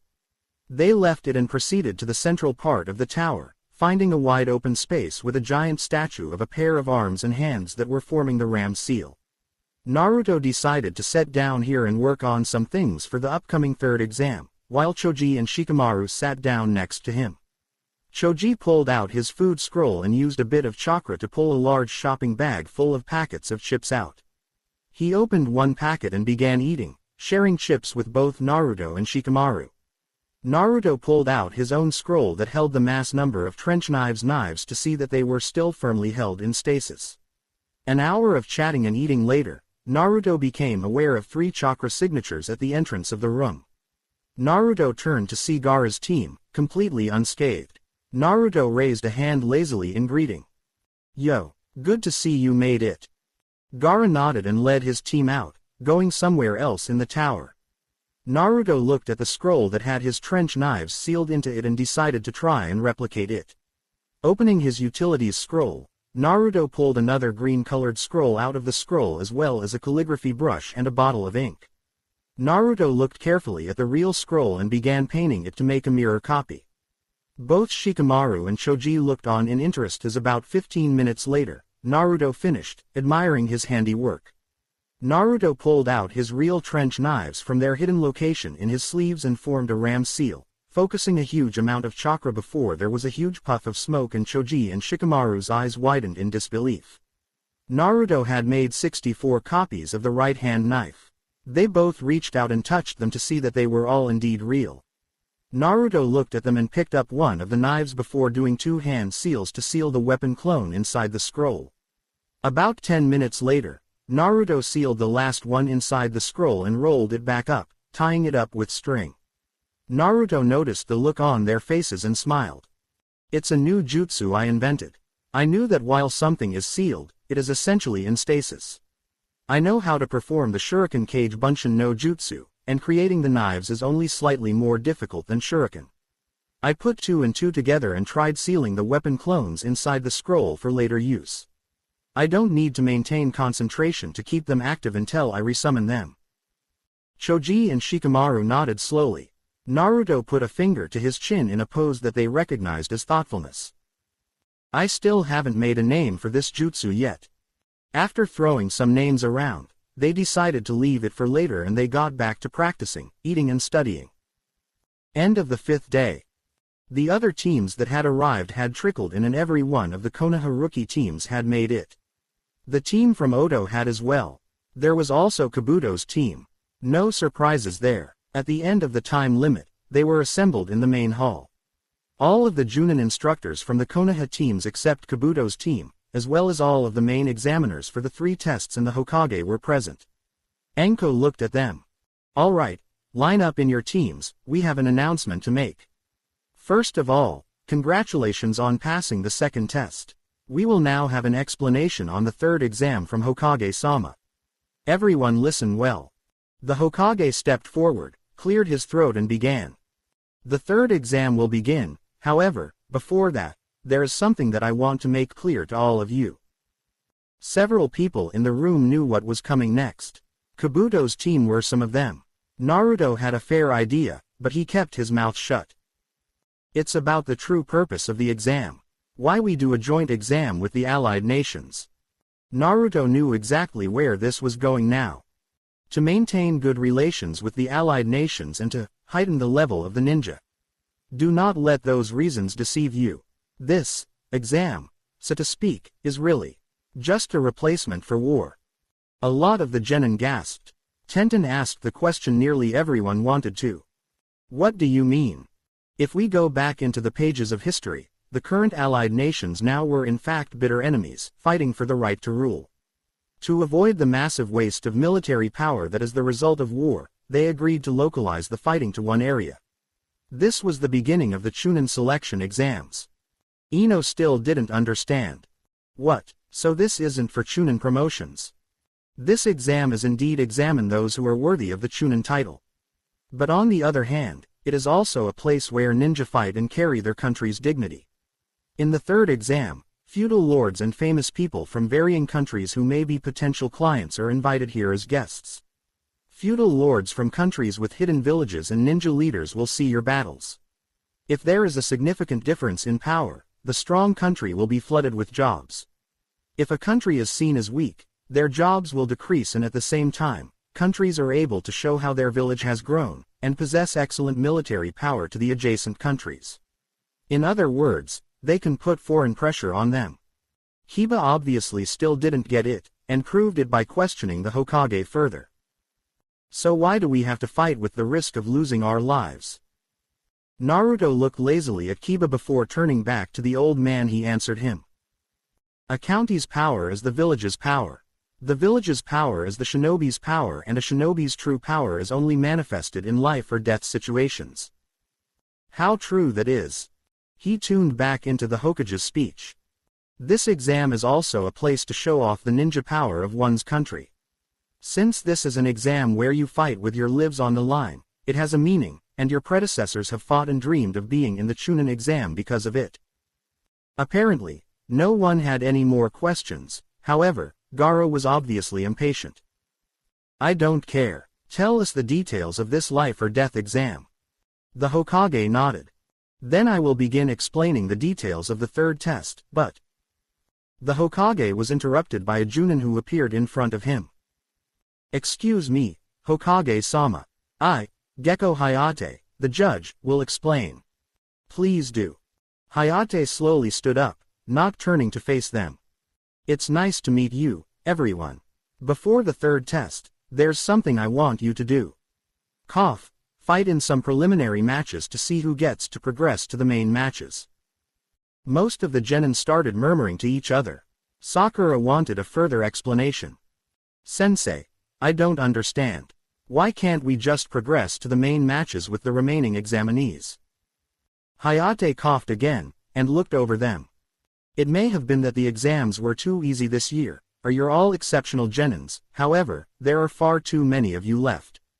The time of the feudal lords and other important people is precious, and we cannot afford to waste it with endless battles. Therefore, only 10 or less people are allowed to enter the main matches. According to the Chunin exam regulations, we are required to hold preliminaries to decrease it to a suitable number. We are also limited on time, so those who do not feel well and wish to quit, please raise your hand now. You can do so without hurting your team, as from now on, it will be one-on-one matches. The preliminaries will begin immediately. Would anyone like to quit? Sasuke grabbed his neck, which Naruto noticed as he felt a distinctly evil pulse of chakra coming from Sasuke. Sasuke-kun. Naruto saw that Sakura was worried about something. Sasuke-kun, you should withdraw from the preliminary matches. Both Naruto's and Sasuke's eyes widened at this. Sakura pressed on. You've been acting weird since that Orochimaru guy beat you. The bruise hurt even now, right? Please stop. I'm afraid. Enko, Ibiki and the Hokage began discussing what they should do with the boy. The suggestion of forcing him out of the matches and surrounding them with Anbu escort in isolation came up when Kakashi butted in. He's not the sort that will listen to you that easily. He has a background that gives him a stubborn will to try his hardest, after all. Enko got pissed off and started chewing Kakashi out for his lack of seriousness at the situation. Stop fooling around. I'll make him quit, even if I have to use force. The cursed seal reacts when you try to mold chakra, and it will try and extract power from him. It's a forbidden jutsu that undermines the affected person. It amazes me that he's able to withstand it. A normal person would be dead. Enko turned to the Hokage.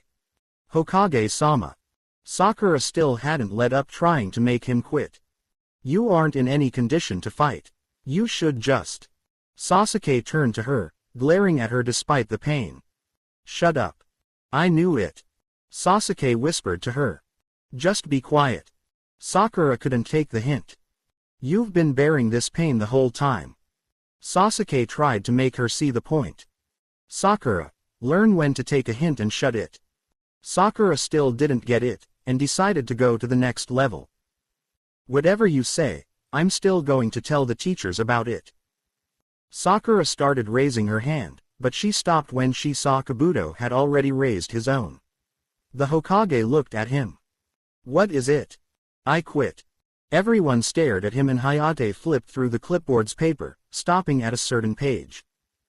Your Konoha's Yakushi Kabuto, right? Okay, you can leave. Kabuto turned around and walked through the lines towards the door. As he walked out the back of the group of genin, Naruto stopped him with a lazy stare. Kabuto, why are you quitting? Kabuto turned around and smiled at him. I'm sorry, Naruto-kun, but I'm exhausted of chakra. I'd rather quit now while I'm still in one piece than face off against someone and be taken out of here on a stretcher. Naruto glared at him. Your chakra levels are full. Your lying may convince the others, but I know a traitor when I see one. Everyone stopped and looked at Naruto, who was accusing one of his fellow comrades of treason. First, you had a staggering amount of information on my background and abilities, which besides 4 of the people up there, only I should know about. Not even the Hokage knows the full extent of my abilities. You would have even broken the law and revealed an S-class secret to a bunch of genin who, even if they were all from Konoha, would not be permitted to know it until they reached Chunin. An act which is punishable by death. You knew more about Rock Lee than anyone else except his team and myself. Your chakra capacity is massive, beyond even mine. You said your chakra was drained, yet I can feel it's still at basically full strength. And also, while you're at it, get rid of that genjutsu on your forehead protector. I am within my legal rights to end your life right now.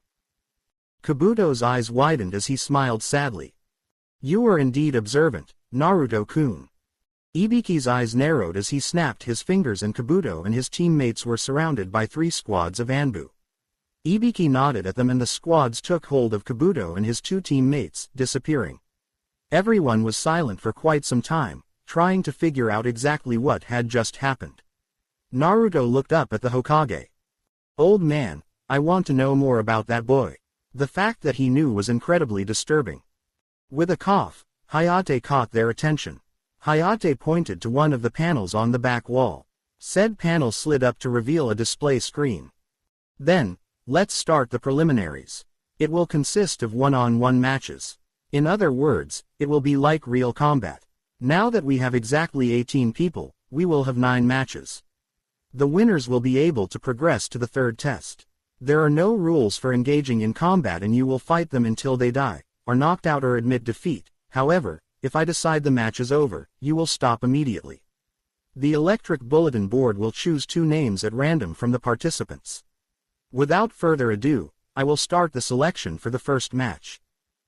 The screen flashed yellow before the names of the remaining contestants began cycling through, settling on the first pair. Uzumaki Naruto vs Sabaku no Tamari. Naruto sighed.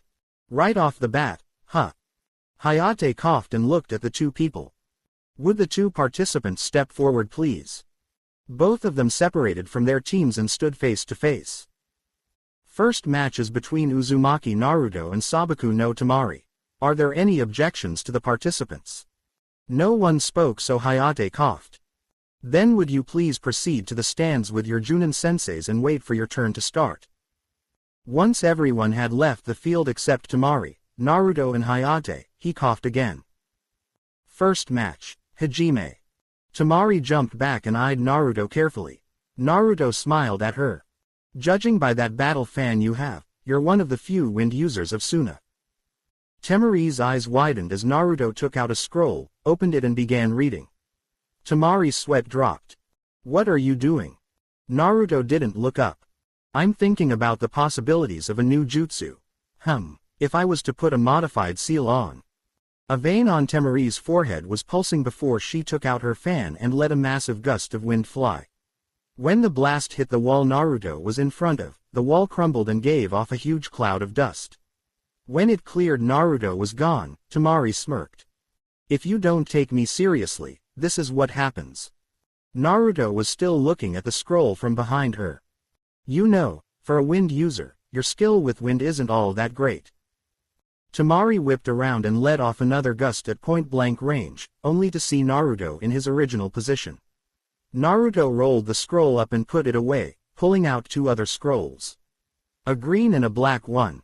Shikamaru and Choji's eyes widened at this, as did everyone else's.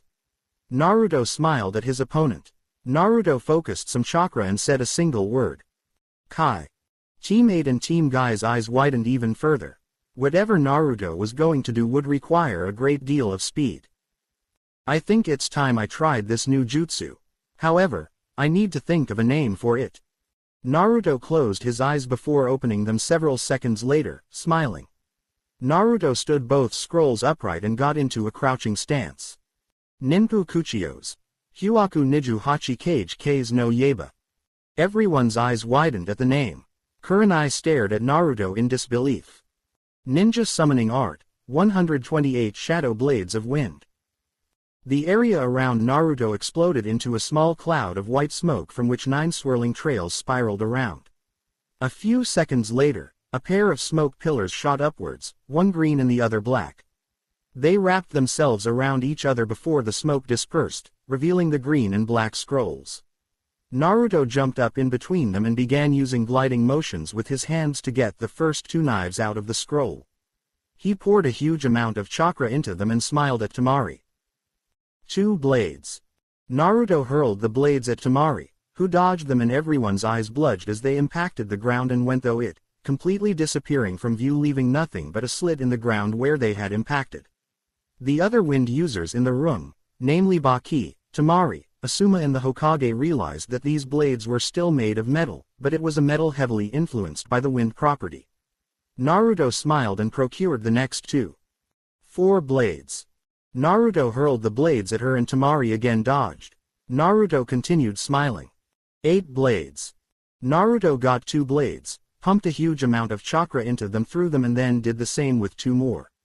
Temari dodged them and stared at Naruto, who kept smiling. 16 blades. Temari's eyes widened. He was increasing the number of blades with each round using a Fibonacci-like method, and there were apparently 128 in total. She wouldn't be able to dodge for much longer. The 8 knives flew at her as she just managed to dodge them. For the next one, she had no choice but to block or deflect them. 32 blades. Naruto's speed was increasing dramatically as the latest salvo came at Temari.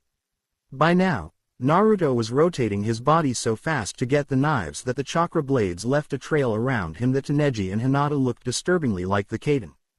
Temari let forth a gust of wind to try and block the knives, and when the knives hit the wind, they kept going for a while before they puffed into smoke. All Junin's eyes in the room widened even further, if it was possible. These knives were Kage Bunshins. Even Naruto could not make the clones this quickly. He was actually summoning them from the scroll. Naruto kept smiling. 64 blades. Temari was scared out of her wits. Even her best wind attack would not be able to defeat the number of knives remaining. Naruto turned into a blur as he ripped the weapons from the scroll, forced chakra into them and hurled the volley at Temari. Temari let forth another gust of wind, destroying the blades and covering the area between her and Naruto with a smoke screen. The amount of chakra she had to put into these gusts was ridiculous. Temari heard Naruto's call of the next and final volley. 128 blades. Temari didn't have time to react as the blades ripped through the smoke, and she closed her eyes and waited for the end. When it didn't come, she opened her eyes slowly to see 64 knives hovering in front of her. Naruto dropped back to the ground with the scrolls piling around him, smiling cheesily at her. If I wanted, I could have killed you by letting those knives travel for another fraction of a second. There is no blade in the world stronger than a blade of wind. True blades of wind cannot be stopped by anything. The fact that all of those knives were Kage Bunshins and they still lasted as long as they did against your wind attacks is surprising. Sorry, Temari-san, but you lose this one. Hayate pointed to Naruto. Shosha. Uzumaki Naruto. Choji pumped his fist into the air and cheered while everyone else was trying to pick their mouths off the ground. Naruto narrowed his eyes as the knives hovering in front of Temari poofed out of existence. Naruto shook his head. I can't believe how much chakra that took. I'll have to make this a novelty jutsu. Everyone's eyes practically popped out of their head. He was making something like this a novelty jutsu. Naruto rolled the scrolls up and walked up the stairs, stopping behind Team Guy, or more specifically, Neji and Tenten. Since I trained with your team, seeing you use the Hake Rokuju Yansho and Soshoryu gave me the idea for the manifestation of that jutsu. Thanks, guys. Neji and Tenten nodded dumbly as Lee's eyes caught fire. Your overflowing youth is an example to us all, Naruto-kun.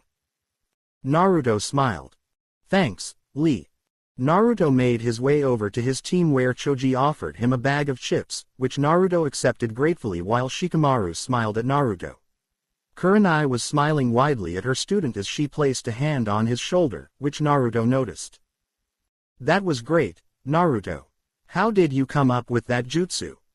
Well, I knew that sealing scrolls can be used to put things in stasis, so I theorized that if I was able to put shadow clones of items into them, the same should hold true for weapons. Then it was a matter of actually trying it out. It seems to work a little too well. Few of the genin here would have enough chakra to even use it, which is why I'm making it a novelty jutsu. It requires a lot of work before I can even use it, as the enemy won't just sit and watch me create 128 knives and seal them one at a time into the scroll. Kurenai smiled at Naruto as he turned back to the others to see that everyone's eyes were still on him. Naruto looked lazily at Hayate. Hayate-san, are you going to announce the next match? Hayate coughed and the bulletin board began cycling through the names. Akamichi Choji vs Uchiha Sasuke. Choji smiled as he started shoveling in chips by the handful. Sakura stared at him. Why is he eating chips at a time like this? Naruto looked at her lazily. You'll see. Sasuke was about to be schooled. Naruto thought about which way Choji was going to flatten the Uchiha. As Choji finished the bag, he ran down the stairs following Sasuke and they stood face to face. Once Hayate made sure they were ready, he brought his hand down between them and jumped back. Second match, Hajime. Both Ino and Sakura started cheering for their teammate. Choji smiled as he pulled out his weapon scroll. Naruto's not the only one who's been learning new jutsus. Choji put his palm to a particular pair of symbols to reveal a mass of kunai that were threaded through a pair of wires by the pommel. Choji wrapped the wires around his chest and smiled. Naruto smirked. Inventive. Very clever. Everyone around Naruto looked at him waiting for an explanation. Watch. Choji put both arms in front of him and started with a clan jutsu. Baika no jutsu.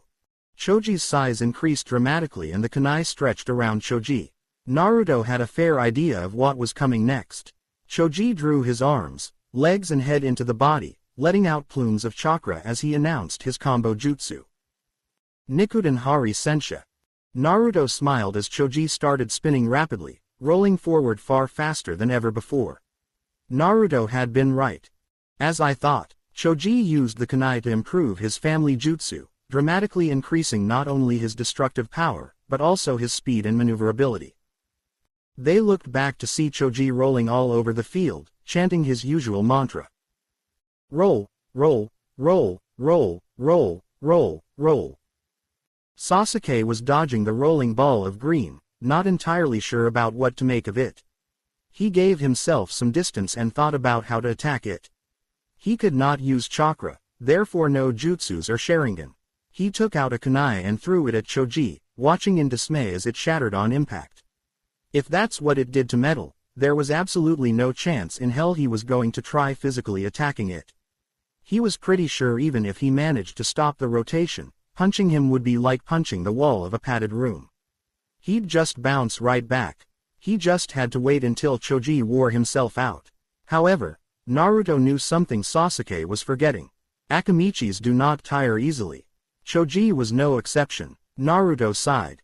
Sasuke's had it. If he could, he would have used jutsus by now or the Sharingan, but he hasn't. There is no way Sasuke can win this unless Choji gives up. And trust me, Choji will not. Shikamaru agreed with Naruto's assessment. Back in the arena, Sasuke seized up and Naruto detected a slight spike of a very disturbing chakra signature coming from Sasuke. Choji didn't stop and rolled into him, slicing Sasuke severely before Sasuke managed to half limp, half jump to the side and collapsed, panting heavily as people saw strange markings work their way over his body. The markings withdrew, but Sasuke did not get back up. After coming to a stop and returning to his normal size, Choji awaited the outcome of the match. Hayate coughed. Shosha. Akamichi Choji. Choji was extremely pleased with himself as he ran back up to his teammates. Shikamaru patted him on the back and Naruto pulled out his food scroll and brought forth a packet of chips, which he handed to Choji. Choji smiled and took them, ripping into them. Both Sakura and Ino were gobsmacked that their precious Sasuke-kun had been defeated. Kakashi looked at them. Sasuke was unable to use any chakra. Choji was the worst possible opponent he could face with that handicap. Kakashi reappeared in a poof beside Sasuke just as the medical nins were about to pick him up. "This is out of your league. I'll handle this, and then you can heal him." The medic nins nodded, as Kakashi poofed with Sasuke into another room. Hayate coughed, catching everyone's attention. The scoreboard started cycling through the names again before landing on a rather interesting matchup. Haruno Sakura vs Yamanaka Ino. Both girls stiffened before they looked at each other and proceeded down to the ground. 15 minutes later. Both Ino and Sakura charged each other, using the last of their strength to land a final blow. Both girls landed the punch to the other's head, sending the other flying back. They struggled to glare at each other one last time before they both passed out. Hayate surveyed both girls closely before straightening up. Both competitors are unable to continue, meaning it's a double knockout. No one from the third match will progress to the third test. Kakashi reappeared and picked up both girls before reappearing next to the Konoha rookies, placing them in a sitting position against the wall. Hayate coughed, and the screen began cycling through names again. It settled for a pair that could only be described as fate. Hyuga Hinata vs Hyuga Neji. Hinata's eyes widened and fear started pouring off her in waves. She slowly walked down as did Neji. Neji smirked. "Hinata-sama, you should forfeit. The moment I was chosen as your opponent, fate."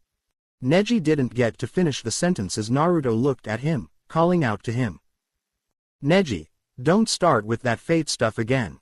Remember what I told you." Everyone looked at Naruto. Neji's eyes narrowed at the memory. Flashback.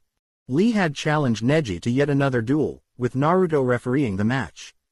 The match was over in a flash, and Neji smirked. "No matter how good you are, Lee, you will always lose to me. Fate has decided that long ago." Lee looked up at Neji from his position on the ground. "Fate? What does fate have to do with anything?" Neji launched into an all-too-familiar speech. "Your talent is determined when you were born. In other words, everything is predetermined at birth." Lee glared at Neji. "Why do you always label everything like that?" Neji smirked. "Are you saying that anyone can become a genius if they try hard enough?" Lee's eyes widened as Neji continued with his speech. "Only a few will ever be geniuses. Look at reality closely. Those who are geniuses are born with that fate. It's not something that you can become because you want to. It's already determined by fate. People are different. They can only live in the indisputable flow of life. But there is just one fate that everyone possesses, and that is death." Lee's spirit had been almost broken when Naruto interrupted. "Neji, do you believe that?" Neji turned to Naruto as Naruto explained himself. "If a single man hadn't saved me on my 4th birthday, even if I had survived, I wouldn't be a genius, as you call them, now. I would have been the Dobi of the academy instead of the Rookie of the Year. I would have lived my life shunned by everyone." Neji smirked as he closed his eyes. "Fate intervened on your 4th birthday." Naruto nodded. "It did. It dictated I would die at the age of 4. Both Neji and Lee looked at Naruto shocked as he explained. "For the first 3 birthdays of my life, the Hokage saved me from death. However, on my 4th birthday, fate determined that I would die. The Hokage did not show up after I was cornered and beaten to near death. The only reason I survived was that another boy proved to me that this was not normal, that I had the ability to change the direction my life was taking. If he had not intervened, I would never have been able to learn from the best Chunin specialists in the village. Neji, it is true that people share one fate. The fate of death. However, apart from stating that we will all die, fate has no control over us. It does not even dictate when we will die. To a large extent, the person will dictate when they will die. If they let their guard down during a battle which an enemy takes advantage of and kills them, if they have an accident that results in death, if they commit a grievous crime and are sentenced to death, they decided their own way to die, even if it was unconsciously, or in the case of the last example, willingly. Neji, fate is not something that even the gods can control, let alone mortals like us. You can either choose to live life the way others want you to, or you can make your own path in life. You may end up in exactly the same place, but the important thing is that you controlled the way you got there. Both Neji and Lee were shocked speechless at this, as were Guy and Tenten, who had overheard it. Neji after several weeks had slowly started to let go of his beliefs in fate, although when it came to the head family, it was impossible, even for Naruto to stop him. End flashback. Neji smirked as he turned back to Hinata. I will give you a choice. Do you wish to fight me, or do you wish to back down? I will accept either. Hinata's fear slowly subsided as she closed her eyes, gathering her resolve. She opened her eyes, which were now full of determination. I will fight. Neji nodded and got into his Juken stance, as did Hinata. Naruto noticed interestingly enough that even with the Hyuga's trademark taijutsu stance, there seemed to be slight variations in the stance between members of the main and branch houses. Apart from the fact that Hinata was less experienced than Neji, which her stance showed, the overall posture was slightly different. He would be able to tell when they engaged in battle. Hayate brought his hand down. 6th match, Hajime. He jumped back as both Hyuga charged in, trading blows. Sakura was fascinated by the style. It looks like they're palming each other. Naruto nodded. They are. However, the Hyuga's style of taijutsu, known as the Juken, will do more damage if used correctly than even my stance will. The stance was created to bring out the full potential of the Hyuga Kekgenkai, the Byakugan.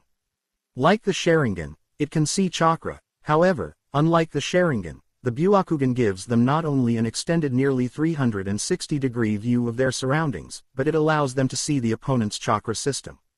The theory behind the Juken is simple enough. If you manage to hit one of the tenketsu of the chakra system accurately, you can control their chakra flow as you wish. People may be able to strengthen their bones and muscles, but they will never be able to strengthen their inner organs. The Juken is able to kill a person in one hit if they hit one of the major tenketsu around the person's major organs. Even a glancing blow from the Juken is enough to kill you. Everyone listened to Naruto's explanation while watching the fight. Both of them went in for a blow, both getting hits on the opponent and stopping. After a few seconds, Hinata coughed up blood. Neji pulled back the sleeve of her jacket, revealing why Hinata's attack had done nothing. He had sealed the tenketsu on her arms, disabling her use of the Juken. Hinata looked at her arm. All this time you were correct, Hinata-sama. I know how dangerous the Juken is, so I stopped you from using it for this fight. Hinata sighed. She could go on with the fight, using regular academy taijutsu, but it would be pointless, as all Hyugas who went to the academy only learnt the bare basics of regular taijutsu. She raised her free hand. I forfeit. Neji let go of Hinata as Hayate announced the winner. Shosha. Hyuga Neji. Hinata despondently walked back up to her teammates, who consoled her while Neji returned to Team Guy. Neji nodded to Naruto. Thank you for reminding me. I almost lost myself again. Naruto smiled lazily. No problem. Hayate coughed and the board began cycling through names. Naruto was starting to wonder if the board was voice-activated by Hayate's cough. The next matchup was decided. Nara Shikamaru vs Kinsuchi. Shikamaru sighed. Mendokusei. I have to fight a girl. Naruto smiled as his teammate made his way to the arena, as did the Kunoichi from the Odo team. Hayate brought his hand down and started the match. Several minutes later, Shikamaru had looked to be in a bad position, but Naruto had seen his sneaky use of the Kujimane no Jutsu pretending to be the shadows of the strings and captured her, forcing her to slam her head into the wall behind her, knocking her unconscious. Hayate announced the winner. Shosha. Nara Shikamaru. Naruto welcomed his teammate back with a smile, exchanging a few words with his team before Hayate coughed and the board activated. Naruto was sure of it now. That board's voice activated to his cough. Choji snickered while Shikamaru smiled. Since there were few people left, the board seemed to reach its decision quicker with each passing match. Dosu Kinyuta vs Rock Lee. Rock Lee smiled. This is exactly what was hoping for. A chance to show everyone what he was capable of. Naruto smiled at the energetic boy next to him. See if you can finish him in one move, Lee.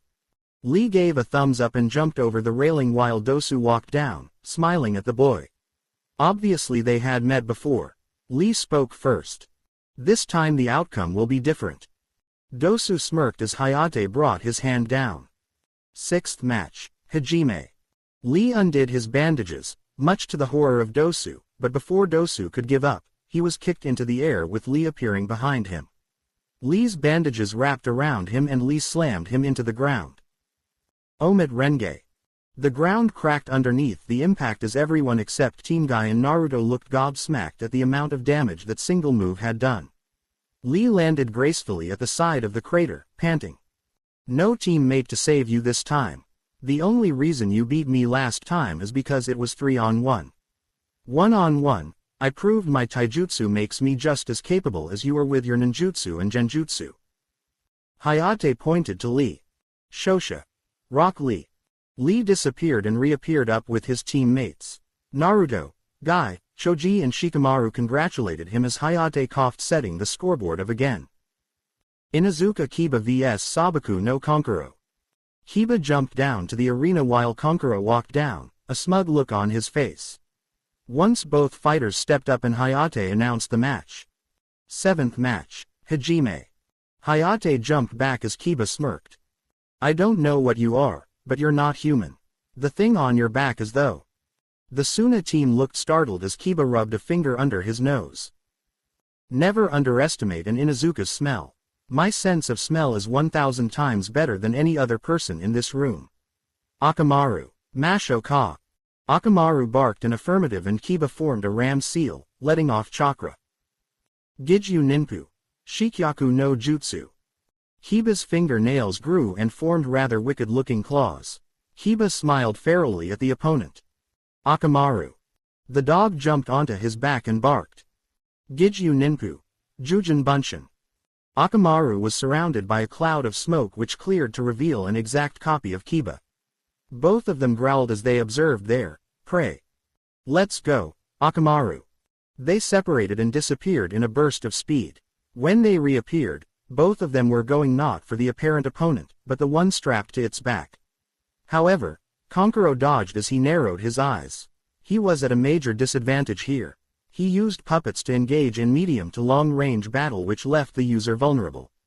It seemed this guy relied on speed and power to deliver savage blows to the opponent. He had to think and fast. Getting some chakra strings, he threw them at one of them, making him stop in his tracks. The other one stopped and looked at his companion. Akamaru. Deijobu. Akamaru gave several grunts before Kiba sighed. That may hold him now, but you're going to give me Akamaru back. Kiba reached into his pouch and pulled out 2 small brown pills. He ate one himself and flicked one at the Akamaru clone who caught it and swallowed it in the same movement. The clone growled as chakra began surging off him. He broke free of the chakra strings and smiled at Kankuro. Kiba hunched over, a large purple ball in his hand. Let's try that new one, Akamaru. Let's go. Kiba hurled the smoke bomb at Kankuro and announced his jutsu. Gatsuga. Both of them turned into gray cyclones as they ripped into the smoke cloud, causing general destruction. Once the smoke cleared, the puppet was lying on the ground in tatters and the real Kankuro was on the ground, trying desperately to get up, but couldn't and fell to the ground. Kiba smiled.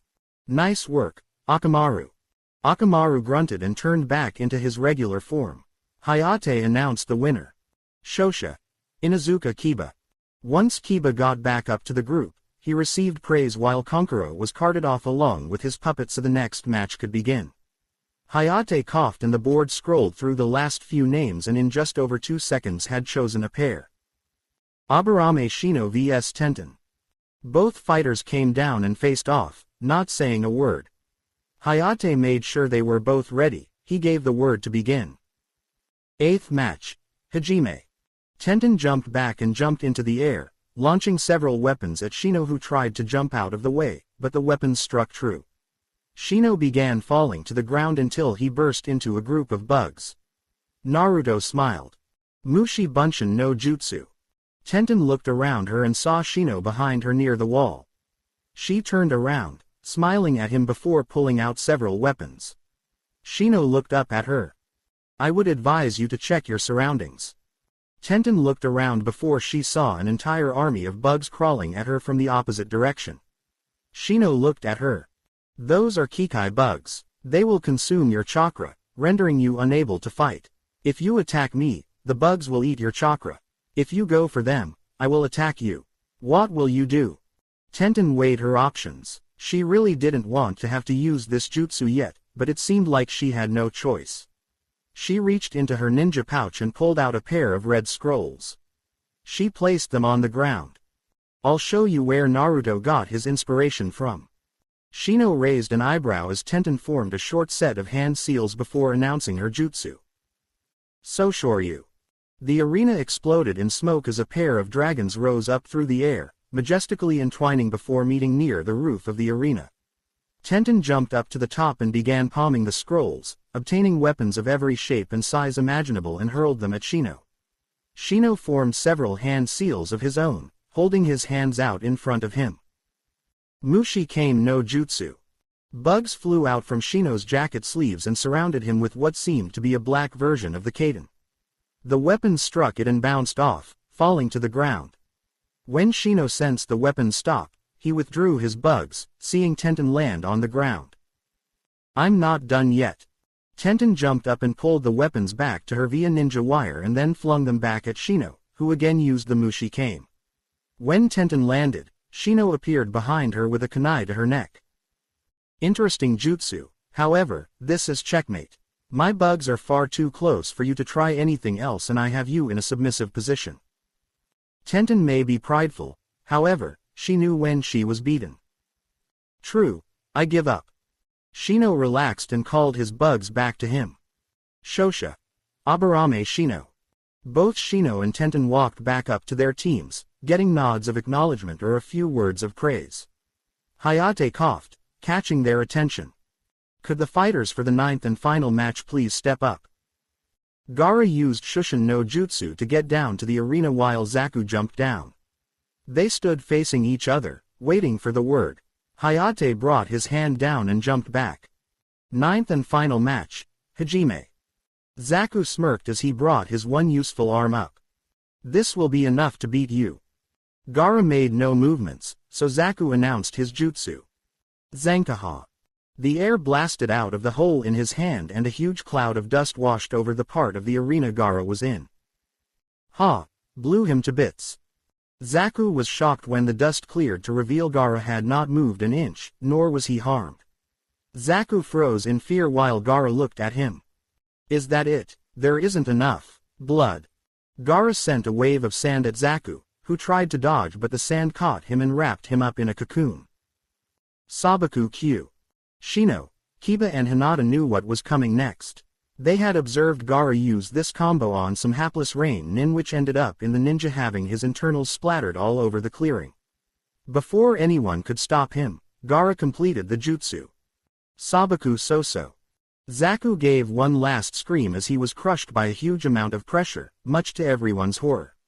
The sand retreated back to his gourd, as Hayate announced the winner. He had said killing was permitted, but he never expected someone to do it and so heartlessly. Shosha. Gaara. Gaara warped back up to his teammates as Hayate called the winners down. Could the 8 people who earned the right to progress to the final test please come down?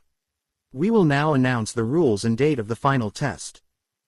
All 8 of them came down and stood in a line in front of the assembled Chunins, Junins and the Hokage, who after a puff from his pipe got things going. Firstly, congratulations on earning the right to compete in the exams. Your main matches will be held in front of a large number of very powerful and influential people, as well as everyone else who wishes to attend, ninja and civilians alike. We wish for all of you to show off your true potential as your country's representative power. Therefore, to allow the important people to arrive here and also to give you time to train, the main matches will be held in exactly 1 month from today. Use this time to analyze what you've found out about your opponents from the preliminaries and prepare for it. These preliminaries were conducted like real-life confrontations. You knew nothing of the others. But the main matches will not be like that. There are those who have revealed everything to their rivals, and then there are those who have revealed little. This is also the reason the matches are not beginning right away. To make things fair, train hard and improve yourselves over the next month. Before I let you go, I need each of you to take a piece of paper from the box Anko is holding. Take only one. Anko stepped forward with a box in her hand. I'll come to each of you, so don't worry. Anko went down the line, starting with Gaara, and finishing with Neji. Once Neji had picked a piece of paper, Anko looked at them. I need each of you to tell me what number you got. Starting with you. She looked at Gaara. Gaara. 7. Kiba. 2. Choji. 4. Shikamaru. 3. Naruto. 1. Shino. 6. Lee. 8. Neji. 5. Ibiki had been scribbling on a clipboard, and when Neji called out his number, he stopped and turned it around so they could see what he was writing. These are the match-ups for the main tournament. Round 1. Uzumaki Naruto vs Inuzuka Kiba. Nara Shikamaru vs Akamichi Choji. Hyuga Neji vs Aburame Shino. Sabaku no Gaara vs Rock Lee. All of them took this information in before the Hokage dismissed them. Naruto knew that this was going to test his 7 years of training to the limits. He needed some serious coaching.